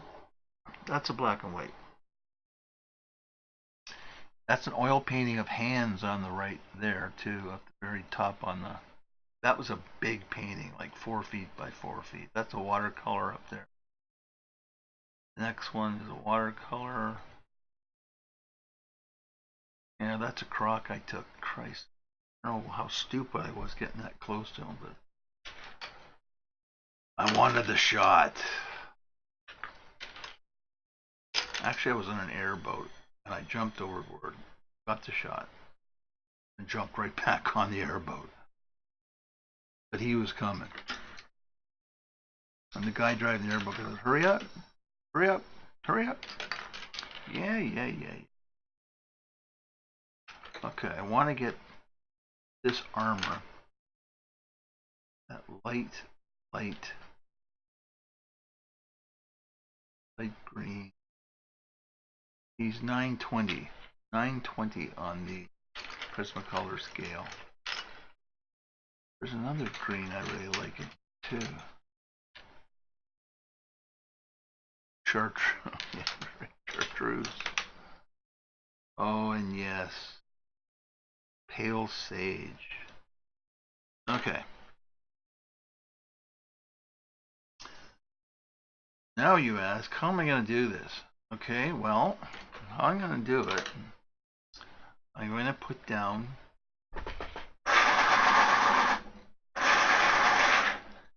yellow ochre. There's some really deep here and here and here. There's some really deep shadow work. But I'm going to first put down some yellow ochre. On top of the yellow, I put down with the markers. I'm doing it. Yes, I am. See the difference in the color on the two different markers? Look at that. Wow. I think of all the underpainting it.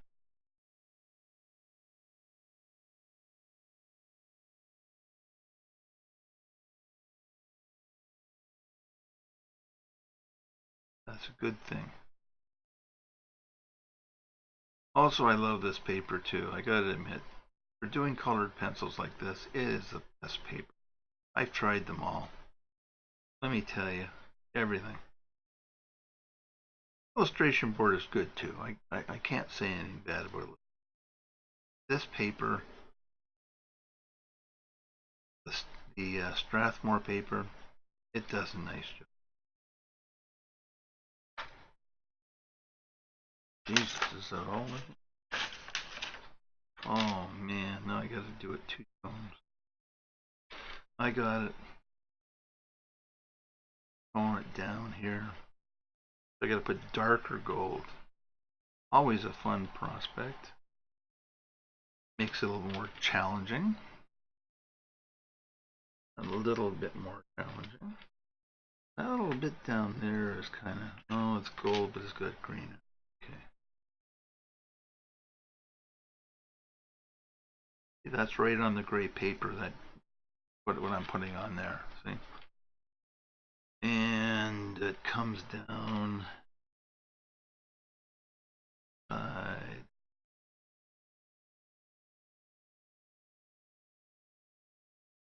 I'm doing this by myself. I take out all of the graphite lines. But I find you can't see where I'm going with it. So when I looked at one of my videos, I went, nah, I better leave it in. And I did. Okay, there's the first pass on the yellow. Remember, I want this gold, not rich dark gold like that. I want this gold like I did on Ares God of War. Not geometric curves, okay.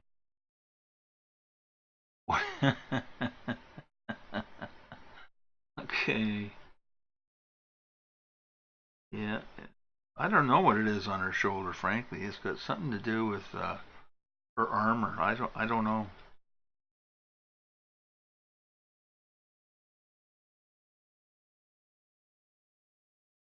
I like the idea that girl, Metroid's a girl. I really like that. The biggest shock I ever got in my life doing, doing a painting. Doing the game. I finally beat the game after a long time. A long time. She gets out up to her spaceship and takes her armor off. It's a girl. I go, damn. I didn't know it was a girl. It's fabulous. And having a daughter, I have a daughter. The girls are special to me.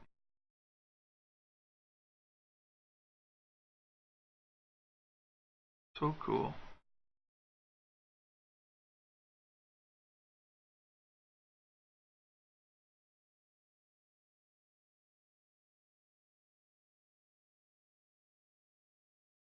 But I told you, the only video game that I'm not going to draw is Cuphead. I saw Cuphead. And honest to God, really? You kidding me? I know it's hand drawn. Don't get me wrong. But geez. How about some effort? Man, I've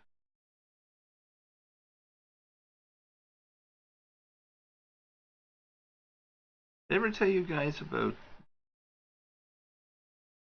the original animators like Disney and how they did it?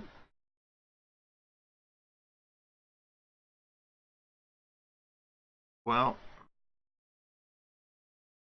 let me tell you the math. Maybe you know it, maybe you don't, but I'll just give it to you in a few seconds. To get really perfect anime, you need 24 frames a second, minimum.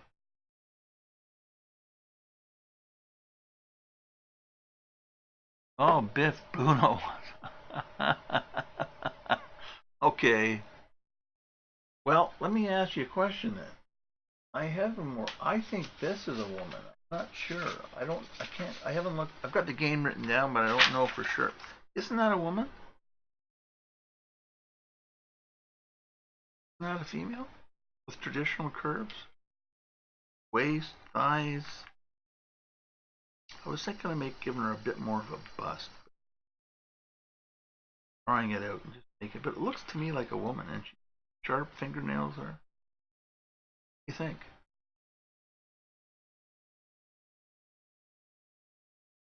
I think it's a woman, but they don't do anything for chest. I thought maybe what I'd do is give her a bit more chest. She's got the thin waist and the nice hips. You guys like her. That's what I'm planning kind of to do next.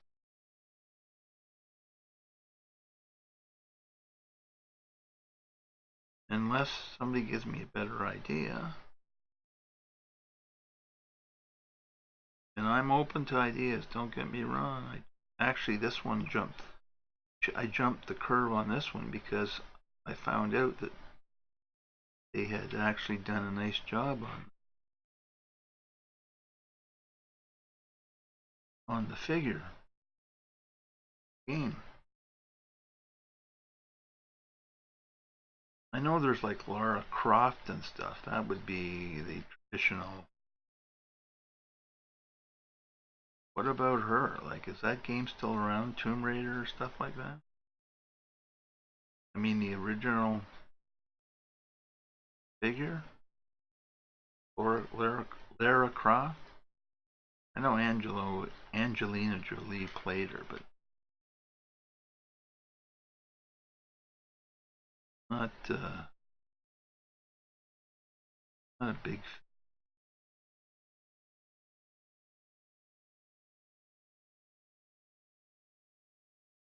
Might have a picture of her on my YouTube page.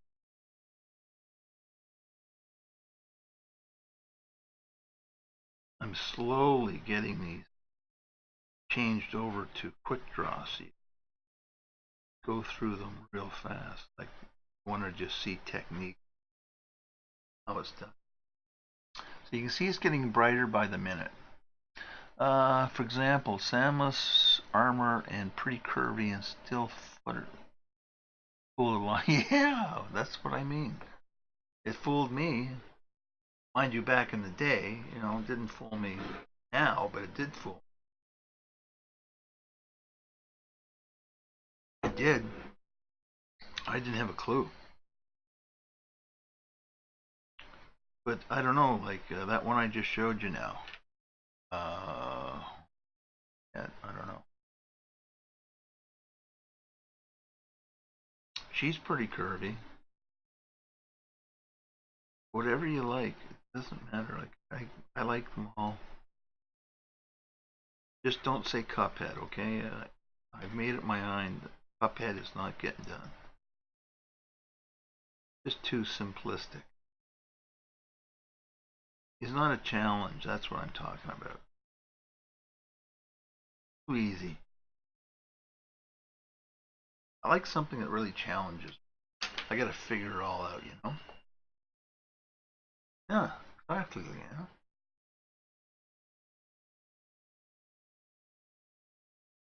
Oh, same character in the new games.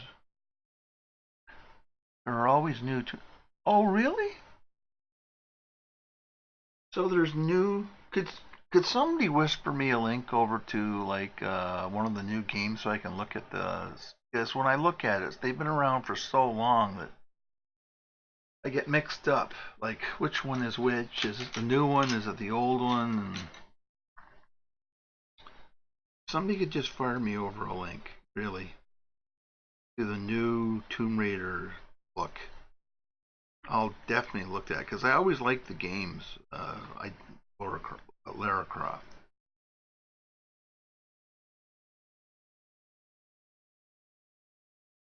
I really do. If you could whisper me a link, I will look at it and figure it out. Because yeah, I wouldn't mind drawing her at all. Actually, I have drawn her. It isn't on YouTube. I did it years. Yeah, I did it. Sorry, I've forgotten.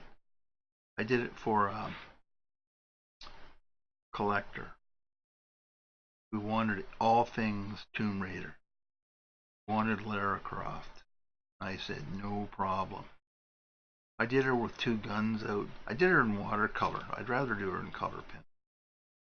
You can get. I like the look better, to be honest with you, especially for games. I can do these in watercolor, but and I will do some in watercolor. Don't get me wrong, I'm going to do that. But for now, I'll leave it in color pencil because I work in everything. I use oil, acrylic, watercolor, gouache. Makes no difference. Graphite.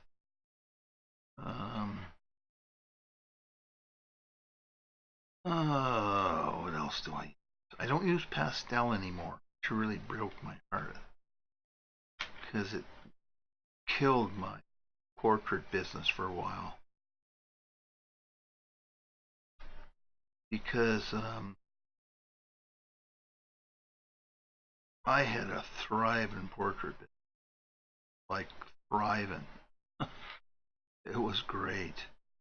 The trouble is that I developed really, really bad eye problems. And oh man, I won't even give you the details. It was just endless, endless eye problem. And they went through. Finally, they kind of gave up and said, okay, why don't you tell us what you do or I mean, what you draw and what you're doing, all that stuff. Well, this is after like 3 months of going to tests, finding out what blind alleys and that wasn't it and all that crap. Anyway, it was a long time ago. But anyway, they finally figured out that I had developed an allergy, you can believe, to the pastel dust. It wasn't an allergy. What threw them was it wasn't an allergy that I was wheezing or coughing. It was an allergy in my eyes. My eyes started reacting to pastel dust. So I went, oh, okay. So I said I could fix that. So I started wearing goggles while I did it. Made no difference. The dust is so fine, got in through the goggles. Anyway, long story short, I had to stop doing it. And I could do a pastel portrait. Oh man. In fact, one of them, there she is right there. There's a pastel portrait up on the right hand.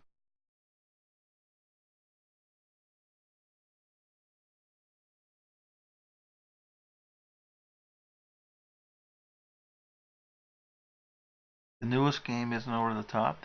Well, okay, I don't need the newest game. What I need is the best image you can find. Like what really says Tomb Raider, Lara Croft. That's what I kind of need. If you can whisper that to me, I haven't looked at my whispers by the way. If you have, thank you. Um, that's kind of what I need because it's going to be soon.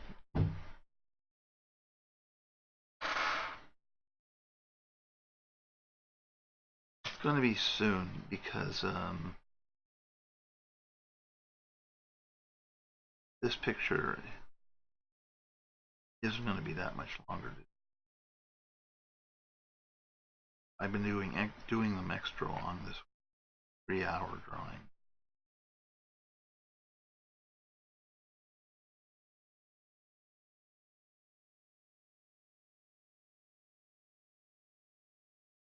So this is going to take forever.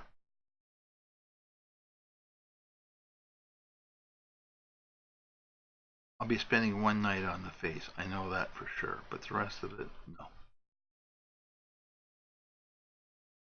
Because it's the green goldy type. And you can see already it's starting to look goldy. And what I'm going to do is I'm going to start getting a little bit of that green in. Now you asked me, why are you putting green on gold? Because really, really shiny gold spits out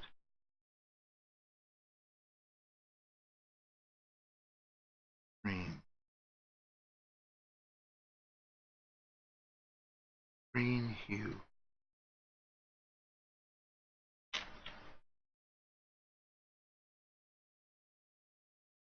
And you just put a little bit on.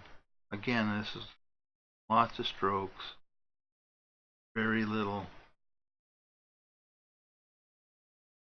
Very little.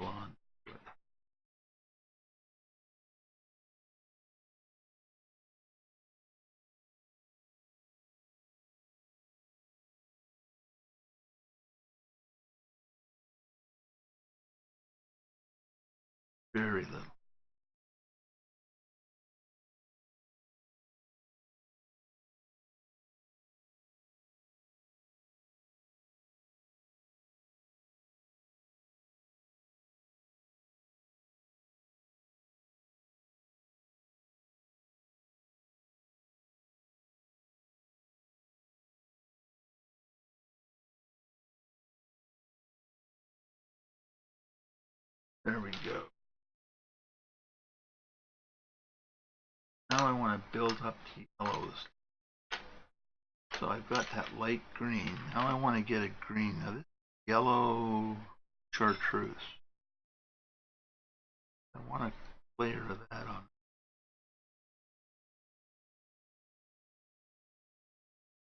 Light's hitting.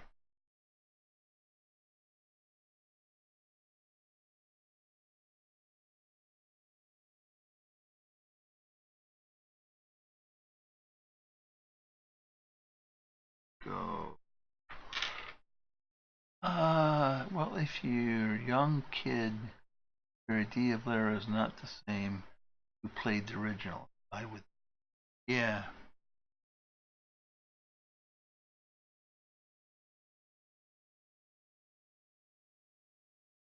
Oh, pastel is made, by the way, from chalk. There's nothing finer chalk when it's in the air. That's why the goggles didn't work. Where the breathing holes in the goggles were, it got in there. So that's what killed that idea.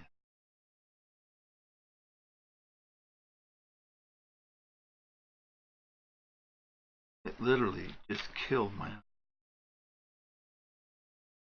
And it was all that. You think like, how bad can it be? Yeah, believe me, it was bad.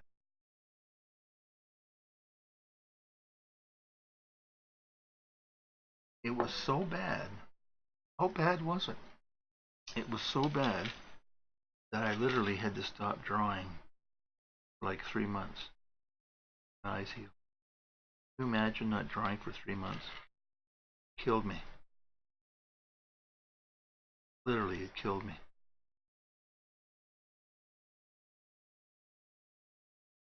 Don't focus, don't do anything. Do everything you want, but don't be focusing on drawings forever. And somebody was asking me earlier, did your hands get cramped? No, they don't. They've never cramped. One of the reasons they don't cramp is what you're watching me do right now. You notice I don't move my fingers.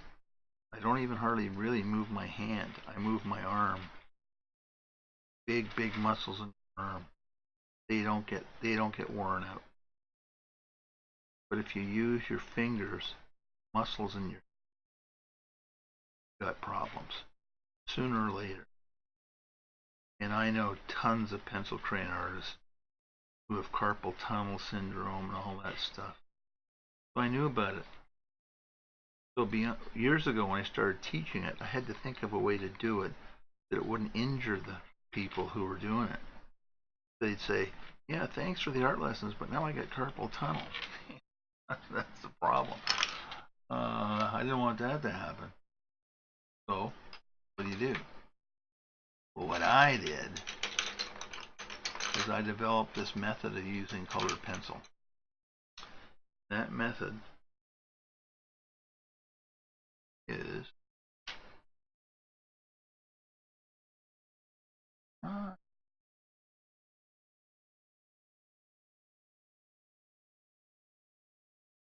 oh, burnt ochre. Oh, okay. Sorry, I was reading it in the wrong language. It threw me. So, you know what I think I'm going to do? I'm going to get the indigo in first. And I'm going to get the indigo blue in because I want to get all the... Or maybe I'll use black cherry. Oh, I love cherry. One of my colors.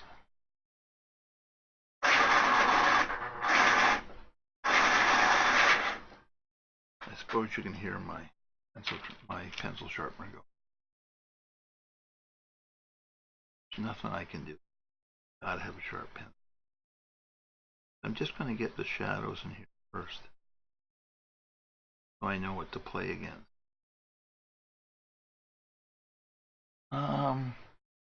If you're young, oh yeah, if you're a young kid, yeah, I don't want a little kid's idea of Tomb Raider. I want an adult, well, teenager, adult, you know, somebody who's really into video games that will really like it. You know, like, I don't really draw here for the little kid.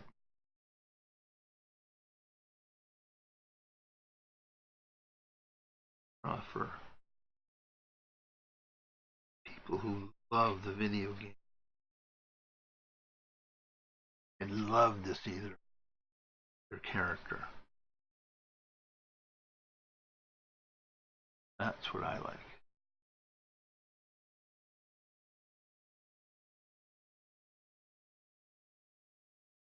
That's what I like to see.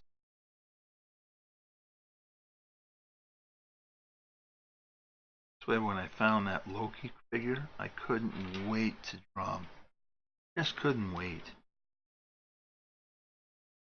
And it was so cool looking.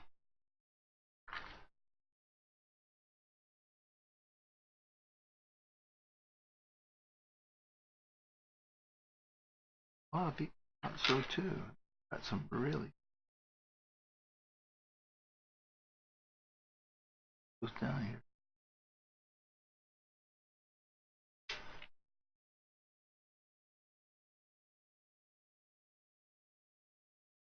What I'm saying about getting the darks in, it kind of gives you your path, right?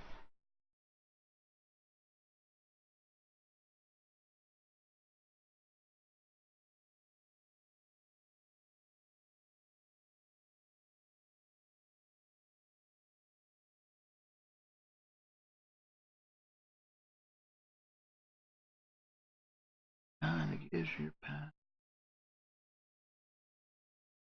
Deep shadows. Much should be. I'm gonna have to put shadow in here. Sorry. Way you have to.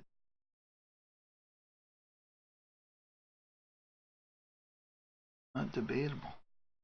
Gotta put shadow underneath the art. So it looks up. Yeah, already it looks up. See? Why they left that out?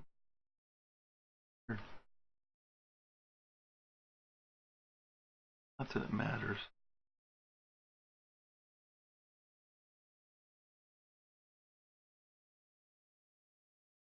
Made a note of it on the bench.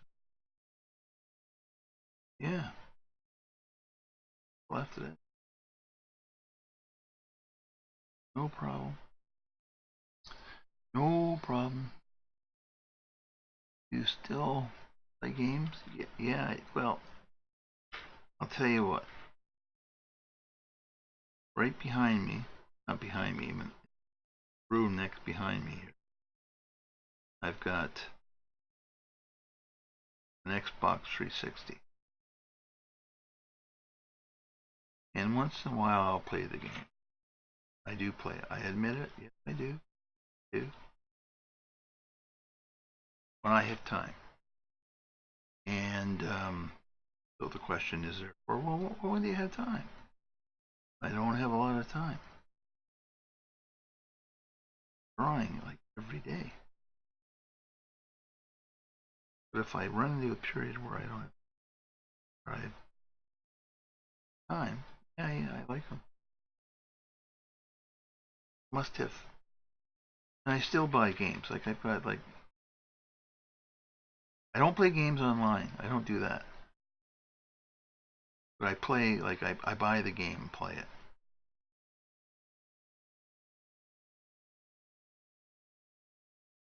Play it all the time. When I have time. Fun.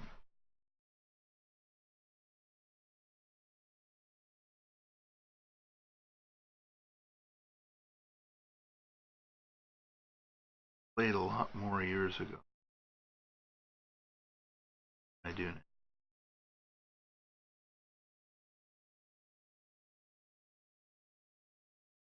Hell, I played Lara Croft.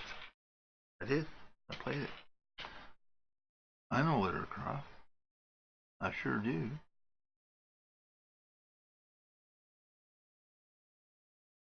But then they brought the movies out. I'll be honest, I wasn't really. Movies just didn't do it for me. It just didn't have it yet. Lara Croft. I don't know.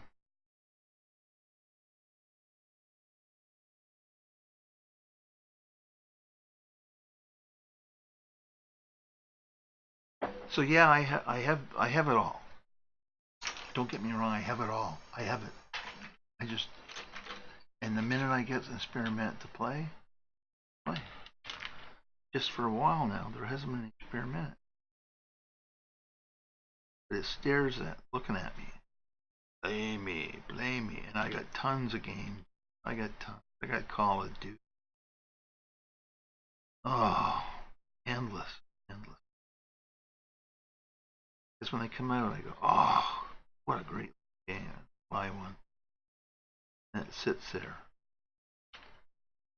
Say to myself, you idiot, you bought the game.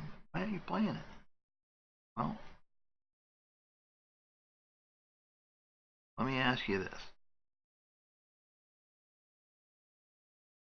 You could really draw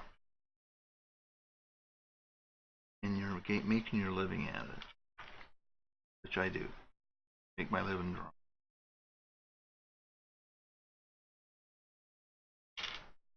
And you had lots of work you had to do. Lots of people wanted artwork, etc., etc. What would you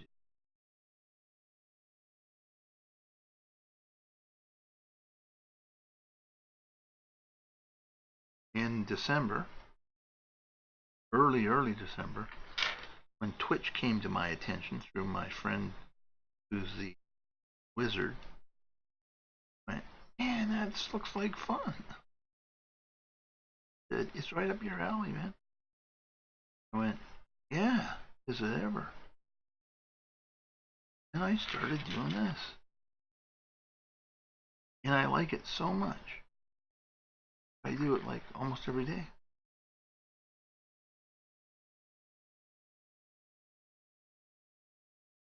I do it so much that they made me, what do you call it? Affiliate? Something?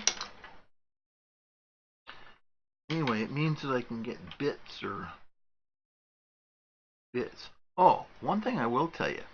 All the drawings I've done so far, which is God of War, Loki, Thousand Yard Stare from Call of Duty, Ares, God of War, that kind of stuff. Even this one.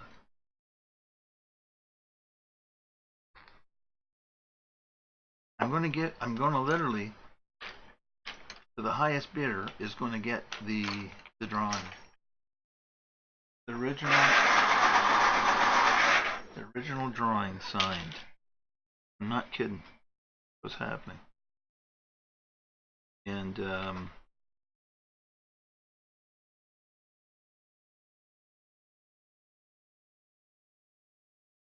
I mean, originally I set up a PayPal, and I think like the fourth night I was drawing, somebody hit me up for the it was Assassin's Creed. It was a cutscene. I guess it was their favorite cutscene in the whole movie. So what they did was, or the whole game, what they did is, I want to buy that. How much is it? So I told them how much it would be, and they said no problem. Like a second and a half later, a PayPal came through. I went, holy moly! You really want this? Yes. Yeah, okay. I mailed it to them. Signed.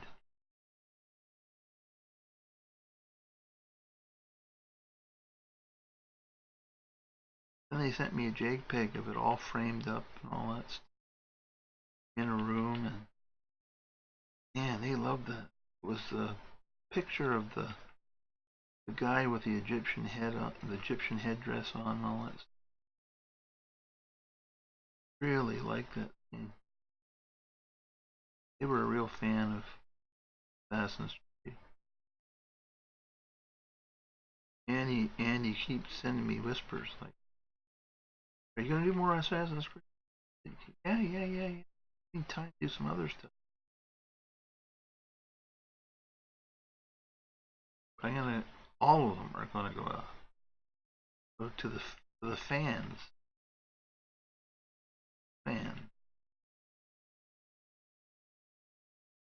Will go drawing.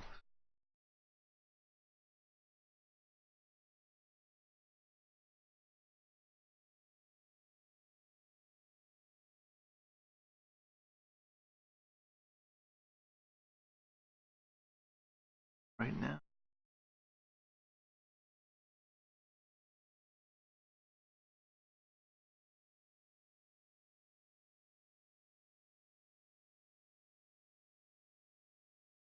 The reason I like Twitch is I get to draw all the stuff I really like to draw. Share it with people.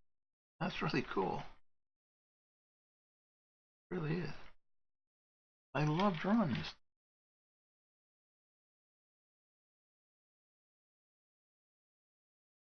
And how much better could it be, right? Yes, I've Twitch. I have checked out all the other artists on Twitch,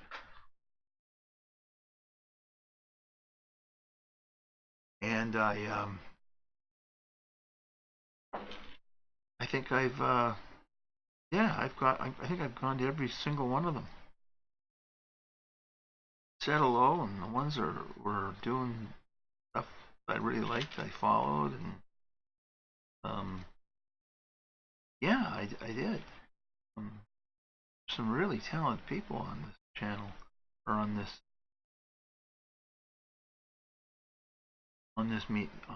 whatever you call it, this program. I don't know what do you call it? Is this not a program? It's site on this site. Yeah. Now I didn't follow the people who do jewelry and knitting and stuff. I didn't do that.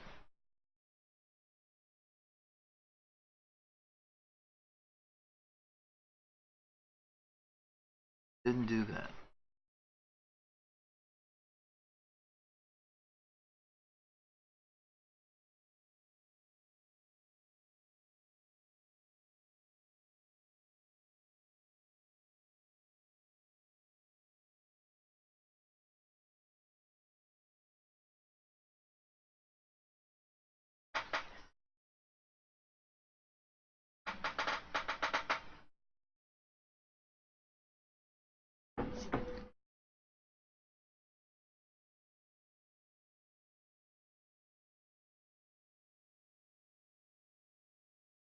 armor thing.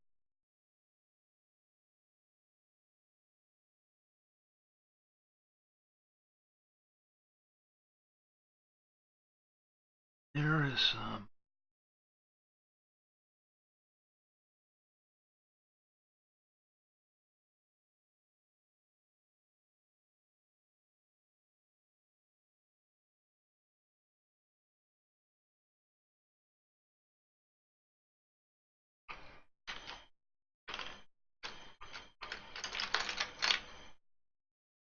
I'm going to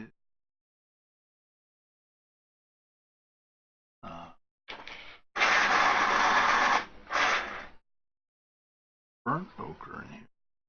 So drop it down even.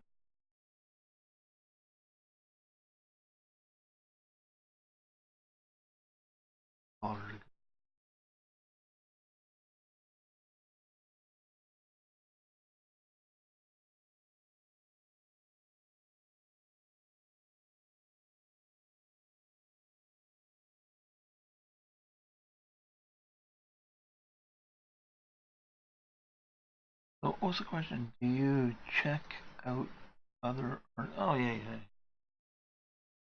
Yeah. Check them out. Check the, a lot of them are doing stuff that, you know, I know how to do, but I don't do a lot of it because it's just not my thing anymore. Draw with they draw like with a tablet. In fact, somebody here, I don't know if they're here, somebody wrote their own. I think it was it Bliss? They wrote their own drawing thing, but man, that is talent. They programmed their own drawing.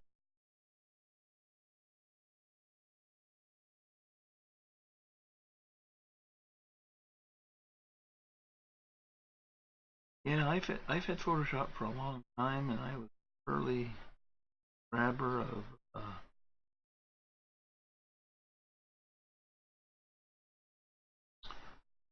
tablets and stuff like that.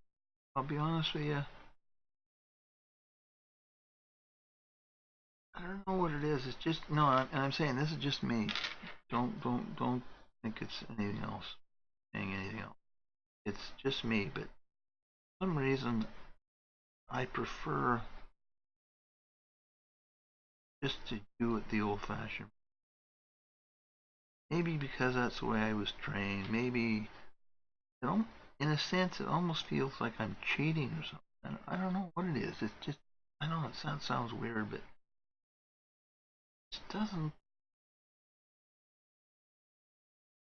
just doesn't give me the same buzz. No, it just doesn't. And I'm not trying to say there's anything wrong with it. Don't get That's what I'm saying at all. All I'm saying is it just doesn't give me that buzz.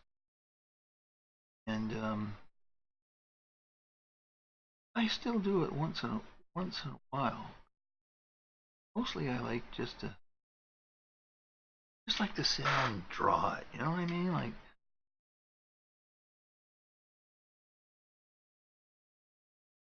me, paint, pencil. maybe because I'm old fashioned. I don't know.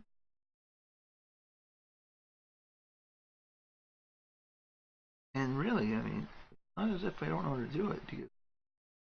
It, I prepare kids for going into animation and Sheridan College and here in outside Toronto.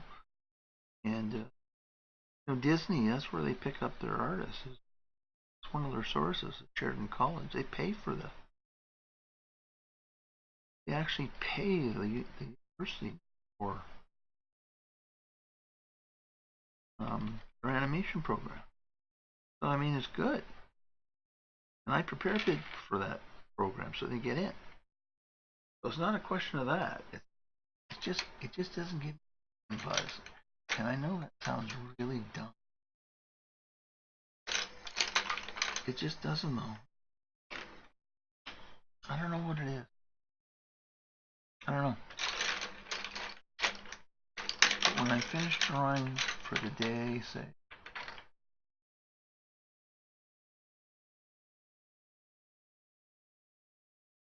Color. Dark umber.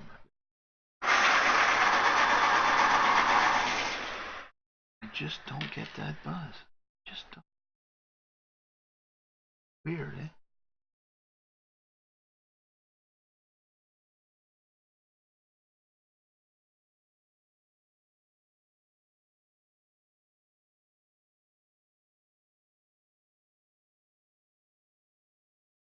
Also, too, a lot of the stuff I do is out, right?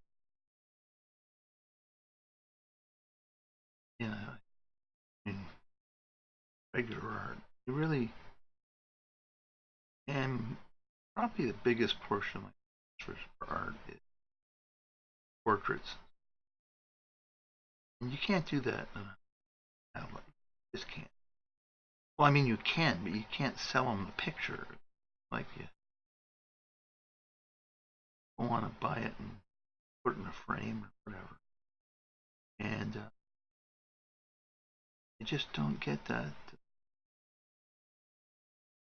I don't get it. I've never found any market for doing it on a tablet. Maybe it's out there. Maybe there's people out there making a fortune doing portraits on tablet. I don't know. But I haven't found it personally. I have no clue. They are? Hey, that's great. But I've never been able to find a market for that. Or I'm not working for doing a.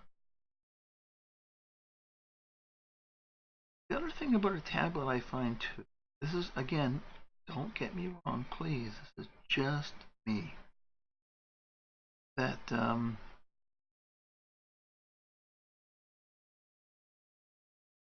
when I flip back over into drawing like this, somehow, somehow there's a bit of a disconnect. Like, I don't know if it's that I don't use as many colors after. I don't really know. For some reason I'm thinking about, like, you do anyway, right? I mean, you think about next steps and what you're going to do and what are you going to do next? What's the next step in the drawing? And are you going to get this look? Or, that kind of thing. And for me, it gives me a little bit of a disconnect. I don't know why. Except when I'm teaching kids, I don't do any tablet work for me. I can teach it, but I don't know how to. I don't do it when I'm sitting.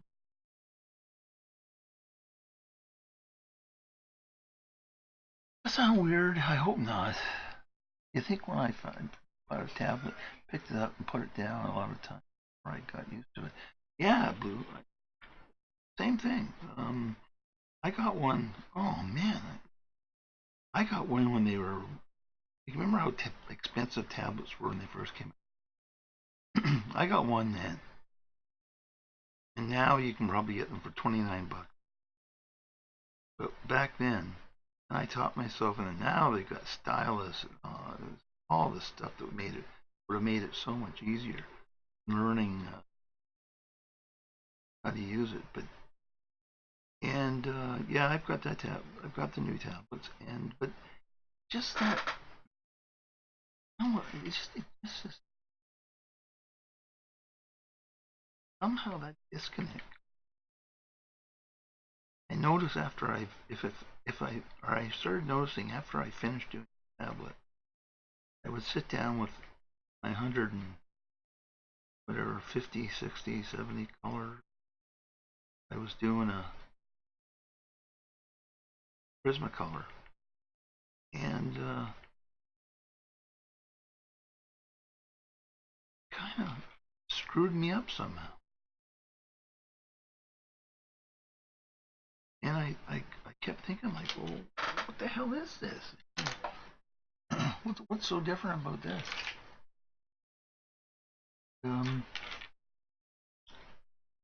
I don't know. I haven't got the answer. I haven't asked any. In fact, I've never even told anybody until I just told you. But that's one of the reasons. That's really the only reason. It doesn't do it to me when I'm teaching how to use the thing, so they know how to do it. And that's, I don't know.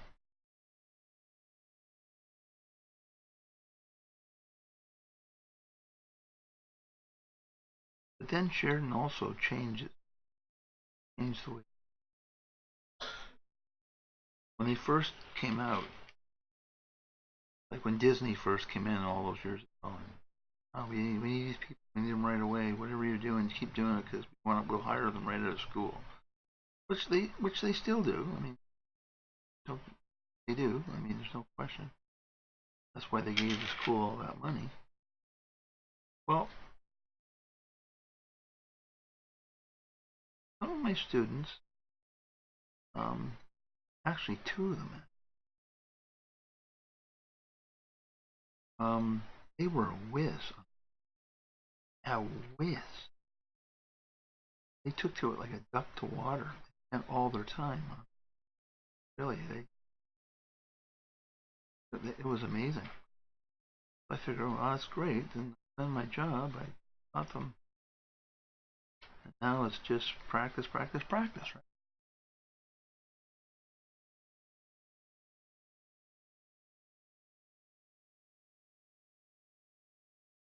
Ah, thank you.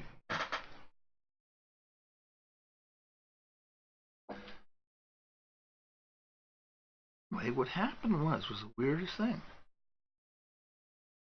Two of them, two of my students, one girl, one boy, who were absolute whizzes. Tablet. And I had taught them for like 18 months. So they were, I thought they were as good as they could get in terms of doing that stuff.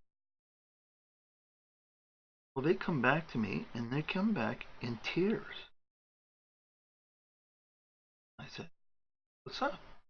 What's wrong? We got rejected by Sheridan College Animation Program. I went, what? How's that even possible? You're as good as like their third year students are right now. What's going on? So I know people who at Sheridan College, instructors. So I got on the horn, called them and said, hey, why did you reject these two students? What's going on? And this is what he said to me. He said, well, yeah, they're whizzes on a tablet. You know what? We're teaching them that here now. Notice the word now. And what we really want to see is hand-drawn stuff. I said, well, okay, when did the criteria change? And he went, oh, like a year ago. And I went, well, you couldn't have called me and said, hey, Paul, guess what? And he apologized that I never even thought. I said, well, you know, two students should be in that program, heartbroken and not, and not because you didn't tell me. I'm more than a little ticked off. Well, what was I going to do, right? Sorry 100 times. That doesn't help us. So I said to him, okay, well, what are you looking for now? He went, no, we want drawing. I said, okay, that's fine. Drawing what? What kind of drawing is going to get them to the course? And they said, well, I'm not supposed to tell everybody. And I said, tell me what the hell gets to the course. He said, well, if they can come in with a portfolio full of figure drawings, and no skills, they will get in. I said, thank you. So I called the two students, said, get your butts down here. And what we did was 6 months of intensive, I mean, figure drawing. So this happened in, say, August. So they went right through Christmas and they reapplied and they both got in. And what they wanted, life drawing. That was the key, life drawing. So now if I have a kid come to me, say, yeah, tablet for years, I can do this. Put it away, buddy. That's not what's going to get you in. That's what they want. They want in the program. Because once you're in the program, like I've got kids who I taught who were working at Pixar and what is it? Is it Ubisoft? In Montreal. I don't. EB Games. That would sound right. Ubisoft. Something like that. Anyway, game developers. And I had these kids, like they were there. It wasn't a problem. So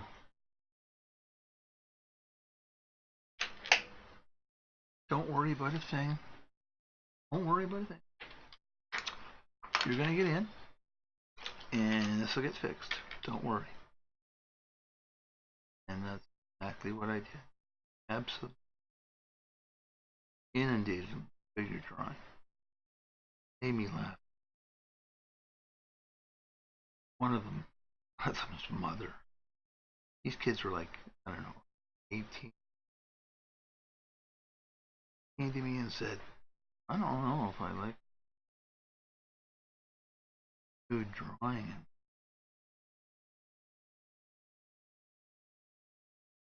Drawing feet. I said, you want to get him in American college? I said, well, just leave it with me. Forget about any worries. This is about drawing.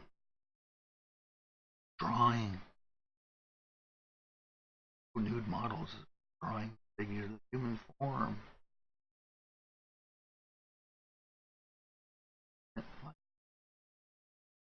I think it was ID. They work like dogs. I got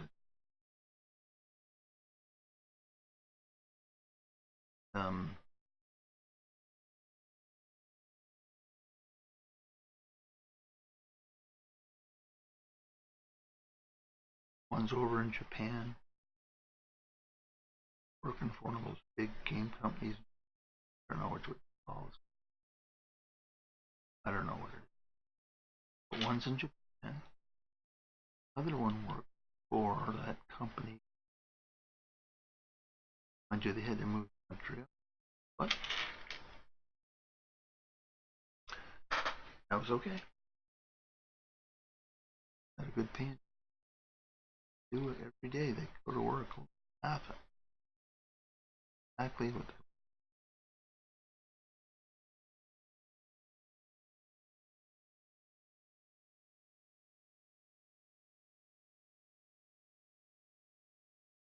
so pissed off. Terrible. All you had to do was just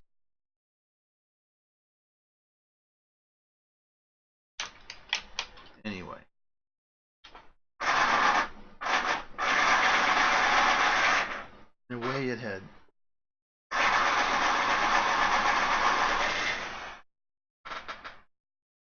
In a way, it had a bit of a silver lining because the guy who I was castigating about not telling me, he had a kid come in, same type, and turned them down, and the kid came back and went, I don't understand. Oh, what is it? What have I done? Got all your criteria. I can do it. Just teach me the the latest stuff that they want at Disney and stuff like that. Well, those kids he sent to me. So it ended up, it wasn't that bad. But that was a pretty standard time to do that. Didn't have to, but he did it. Very grateful. They came in going, "Teach me figure out. Hey, okay, no problemo."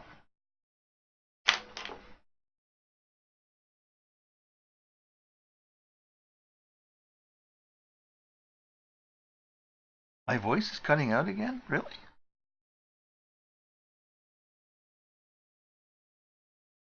Yeah, the mic does have a noise gate. Here, let me move the noise gate. How's that? Better? Is that better now? Left? Blue note?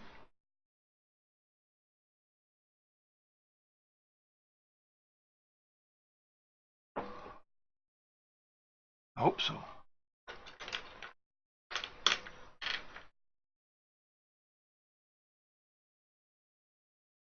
I hope so.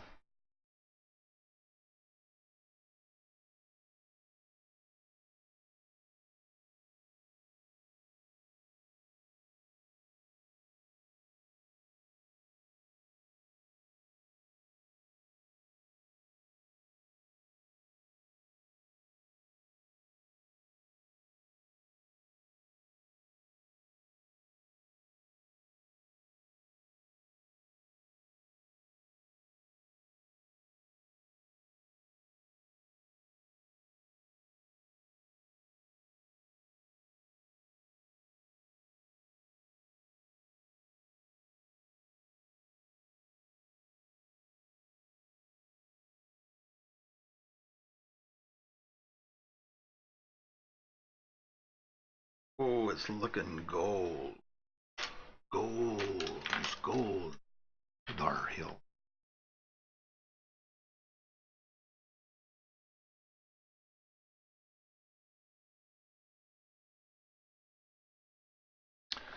Is it still cutting out, guys?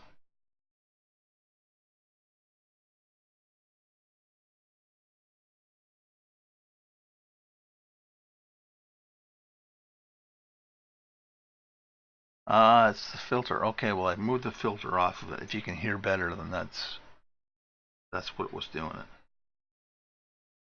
Okay.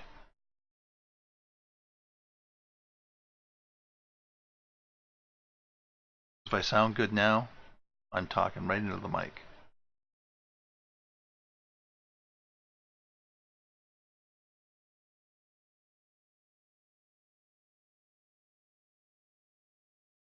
Gold, gold, and then our hills.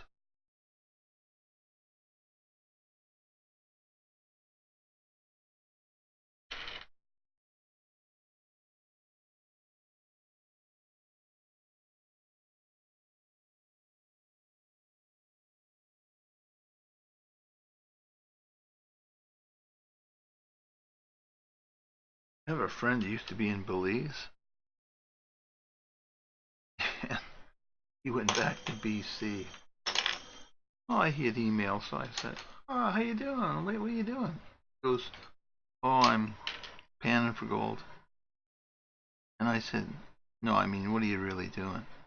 He goes, "Panning for gold." I said, "Are you joking?" He goes, "No, I'm panning for gold." And I went, "How's that?" And he says, "Whatever the rivers were, years ago when they had gold. Well, I guess you don't get all the gold out of it." Because every day he'd get up and pan for gold. So I said, "Well, how much gold do you get for a day?" He goes, "Well, it depends how lucky you are." I said, "Well, average it out for me. How much gold are you getting?" He goes, between 80 and $100 a day." I went, "Well, are you panning like the whole day?" He goes, "Yeah." And I say to him, well, sounds okay, but it's back-breaking work, right? I mean, he goes, yeah, but I'm retired. I got nothing better to do. Okay. Keep panning. And he's still doing it. The guys in the old-fashioned commercials, or whatever, and they would sit with that big round pan. That's what he does. Couldn't believe it. But they're panning for gold. Okay. Okay. Okay. Okay. Okay.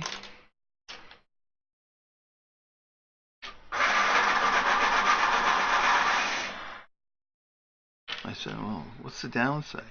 Nothing. Except the bears. I said, what? He goes, yeah, grizzly bears. Says, we're way out in the river, so sometimes we see grizzly bears. I went, oh, yeah, well, that's something I want to do. Have a run-in with a grizzly bear. I'm thinking of that movie, DiCaprio made with it. Oh, no way. I'm sorry. I'm just saying, the grizzly bear has its little territory where it likes to live. It doesn't come into my area. I've never had seen one in the wild, and guess what? I don't want to. I don't need to have any grizzly bears mad at me. Ugh.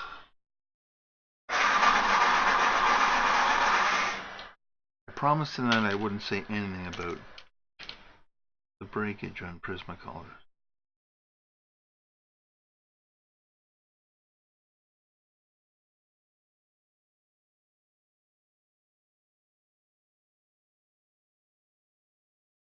Nada. Nothing. Not a word.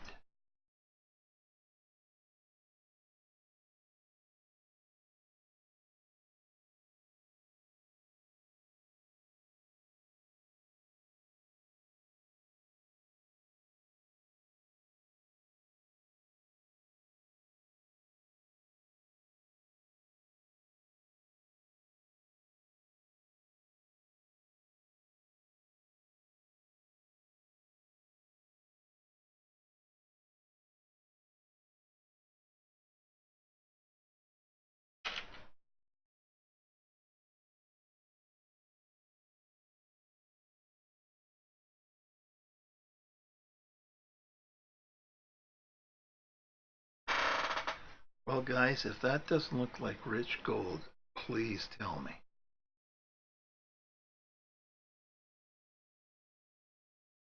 Nothing except the bears. Yeah, exactly.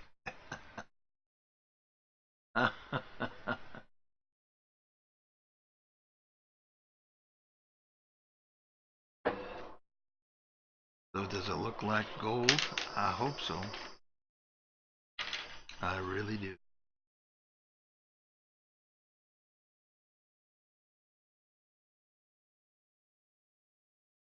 It's got a little over here that I want to put in shadow.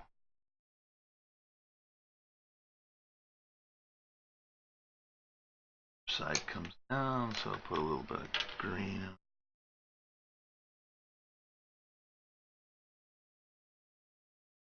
Shadow.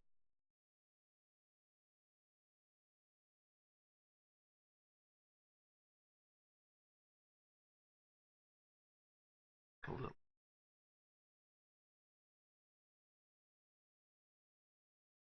Okay, so the last thing I'm going to do on this gold is take my blending stump. Sorry, not blending pencil. Get the colors to blend just perfectly. Not streaky or it doesn't look beaten. This would be really fine.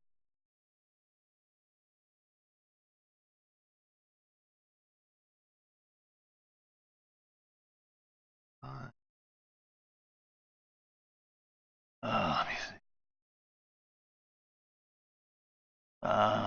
Thank you guys. Thank you. Blue note. I like it too.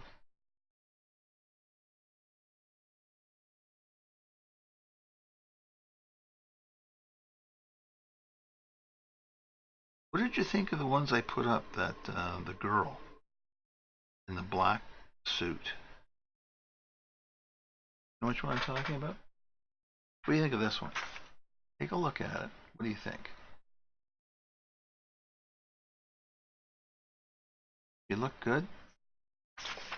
Because I'm thinking of maybe doing her next. Because I really like the look of the armor. But I was thinking of giving her a little bit of a chest. What they did in the drawing, the original drawing, I just took it out there. She has no chest at all. I don't mean like Lara Croft. I mean just an indication on the armor that she's a woman. Because they made her eyes look like a woman. And I'm not familiar with the game, to be honest with you, so I don't know if it's right for the game or. But if you experts out there can just lead me a little bit and tell me, I will definitely make the effort. Sharpener scared me when I first came into the stream. I know. I'm sorry. Yep, I'm sorry. I wish there was something I could do about it, but it's as loud as it gets, I guess.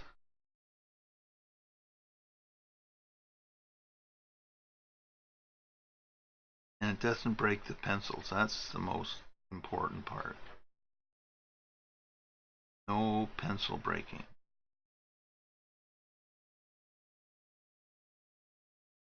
Because God, if anything breaks, it's prismacolor. This is really blending the color. I'm getting straight on nice blended color.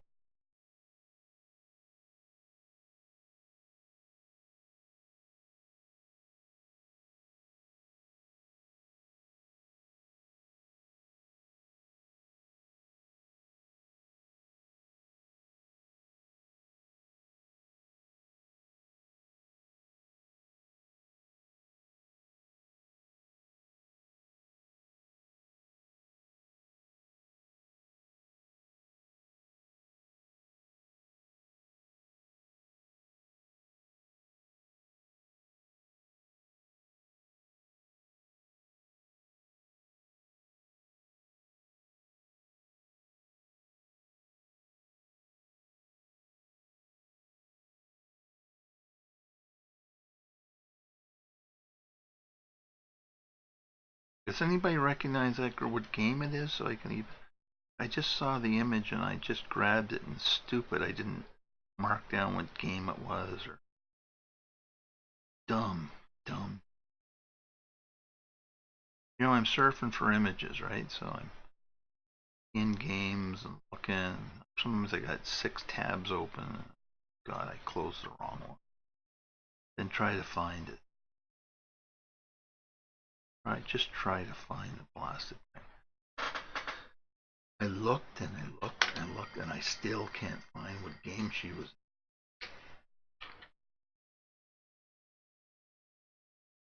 Pathetic, I know, but there's no other excuse I can give. I haven't done up here because reflections of green and stuff. This is all dark.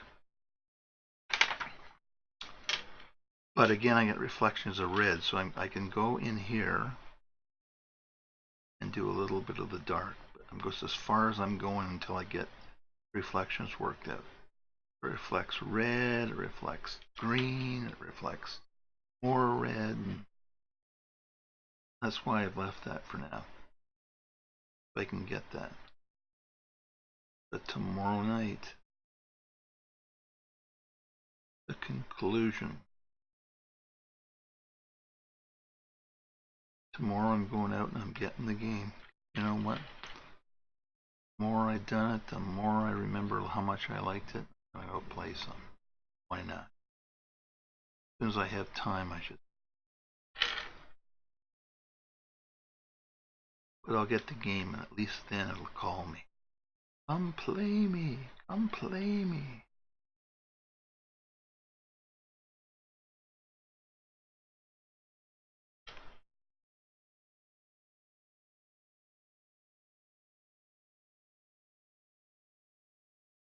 Oh yeah, I'm going to show you how to get the hair in too.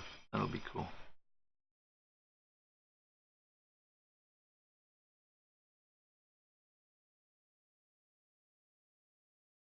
What you do is when you're getting like light, like popping through, do is you just sort of go into some of the areas between where it's dark, and you just put a little bit of it in. That does it.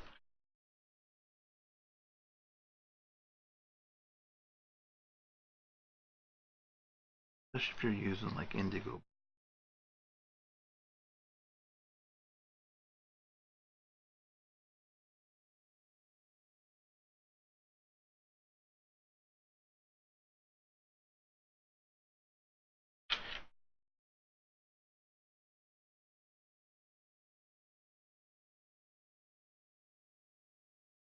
Was it official art form of a game? For sure. Yeah. Well, it was a figure in a game. I don't know which one it was. That's her.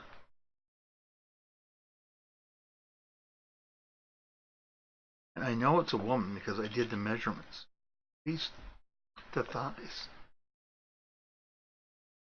Like it's all female. Everything's right for female. Can you see it?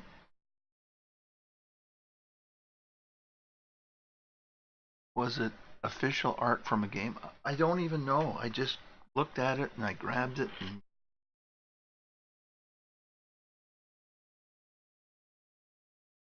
don't sweat it if you can't think of it. If you do, just whisper it to me.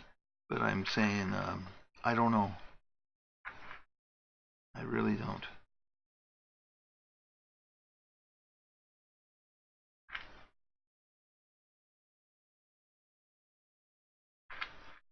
And if you can't find it, don't sweat it. Somehow I'll find it. I don't know how, but I will.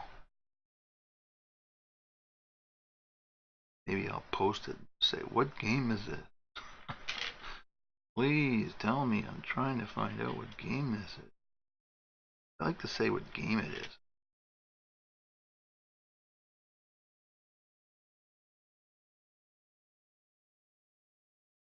Because there might be more figures too, right?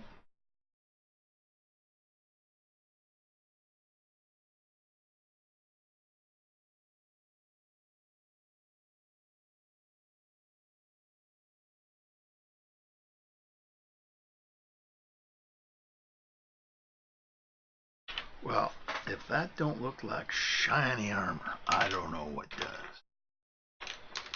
Now I just want to put a tinge of green in again.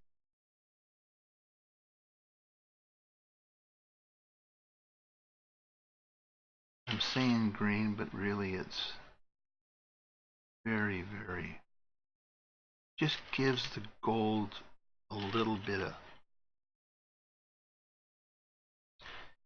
just makes it look like shinier gold.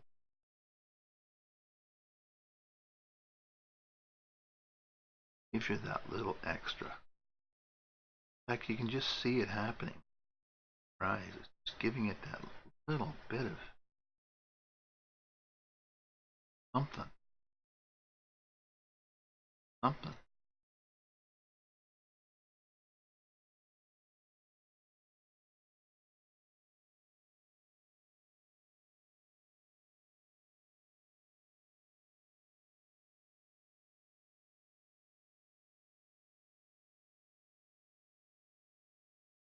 I mean, it just gives it that shiny, shiny gold. It just amazes me. Oh,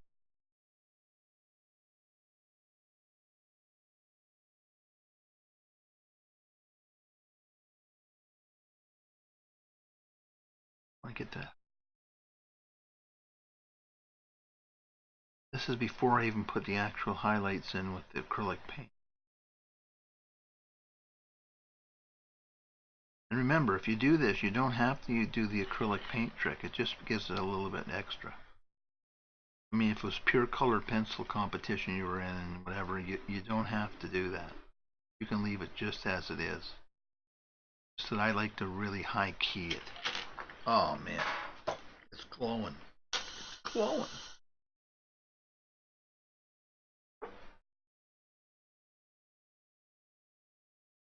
Oh man, it's glowing. It really is. Oh yeah, and it's two different kinds of gold.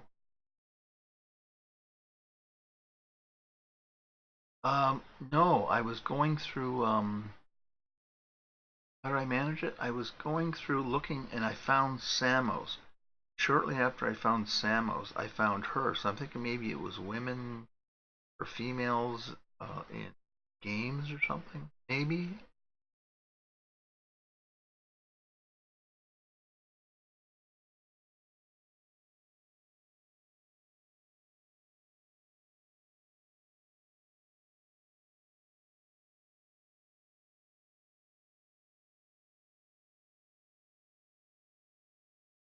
Look at stream. Search self. This from Warframe. It's from Warframe?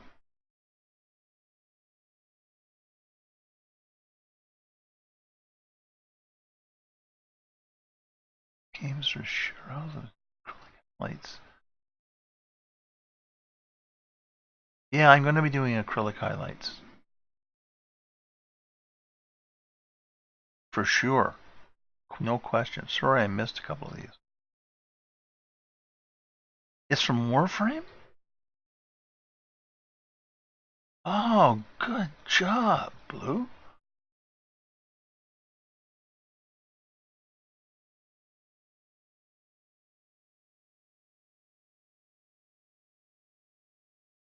Oh, well, they've drawn her like a female because the proportions of her are female. Now, saying that, it could be that it's not female, but somebody might have played with proportions. But as far as I can tell, it's female. What do we got here? Oh my God, yeah, it's almost midnight. Guys, I've been drawing for like 3.5 hours. Okay. I was wondering why my eye was blurry when I was looking at the screen over here. Now I know why. 3.5 hours. Okay, that'll do it to you. Volt Prime. Oh, Volt Prime. Volt Prime. Perfect. You guys are a lifesaver. Volt Prime. Writing on my sketch here.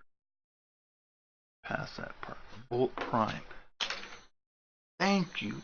Thank you. Thank you.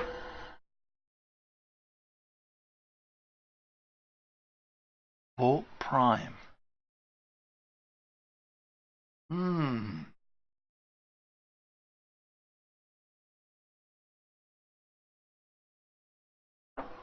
That is absolutely perfect. Now I know where to look. As long as I know where to look, I'll find her. I have patience. Not to worry, Blue. If she's female, I think she is because I measured her. And I think she'll be turned out female. But you watch and see on these here when I get the acrylic into it. See how it just blast out. Just wait. You'll see. It'll blast completely out. And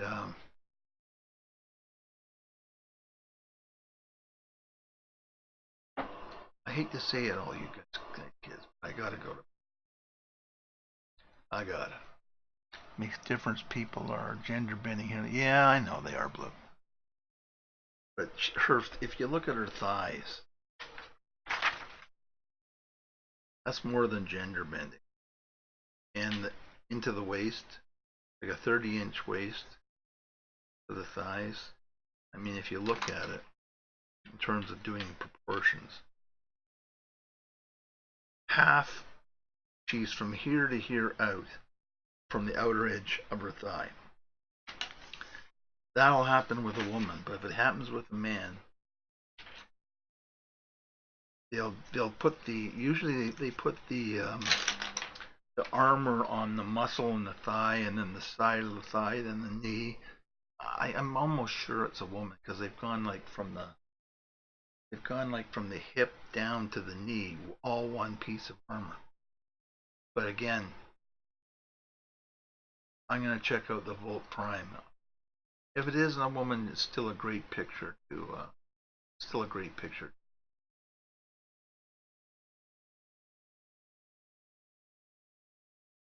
I gotta tell you, my eyes are starting to go on, which is, I guess, 3 hours or so under these daylight lights.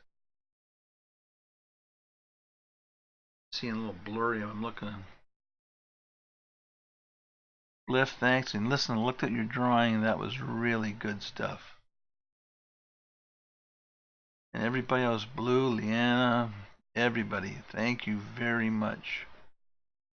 Just Jill and Game, yeah, thank you too. And anybody else is out there, thank you, thank you, thank you. And I will be back tomorrow night, promise you. And we will get into this, which will be very interesting to do because it's really complicated.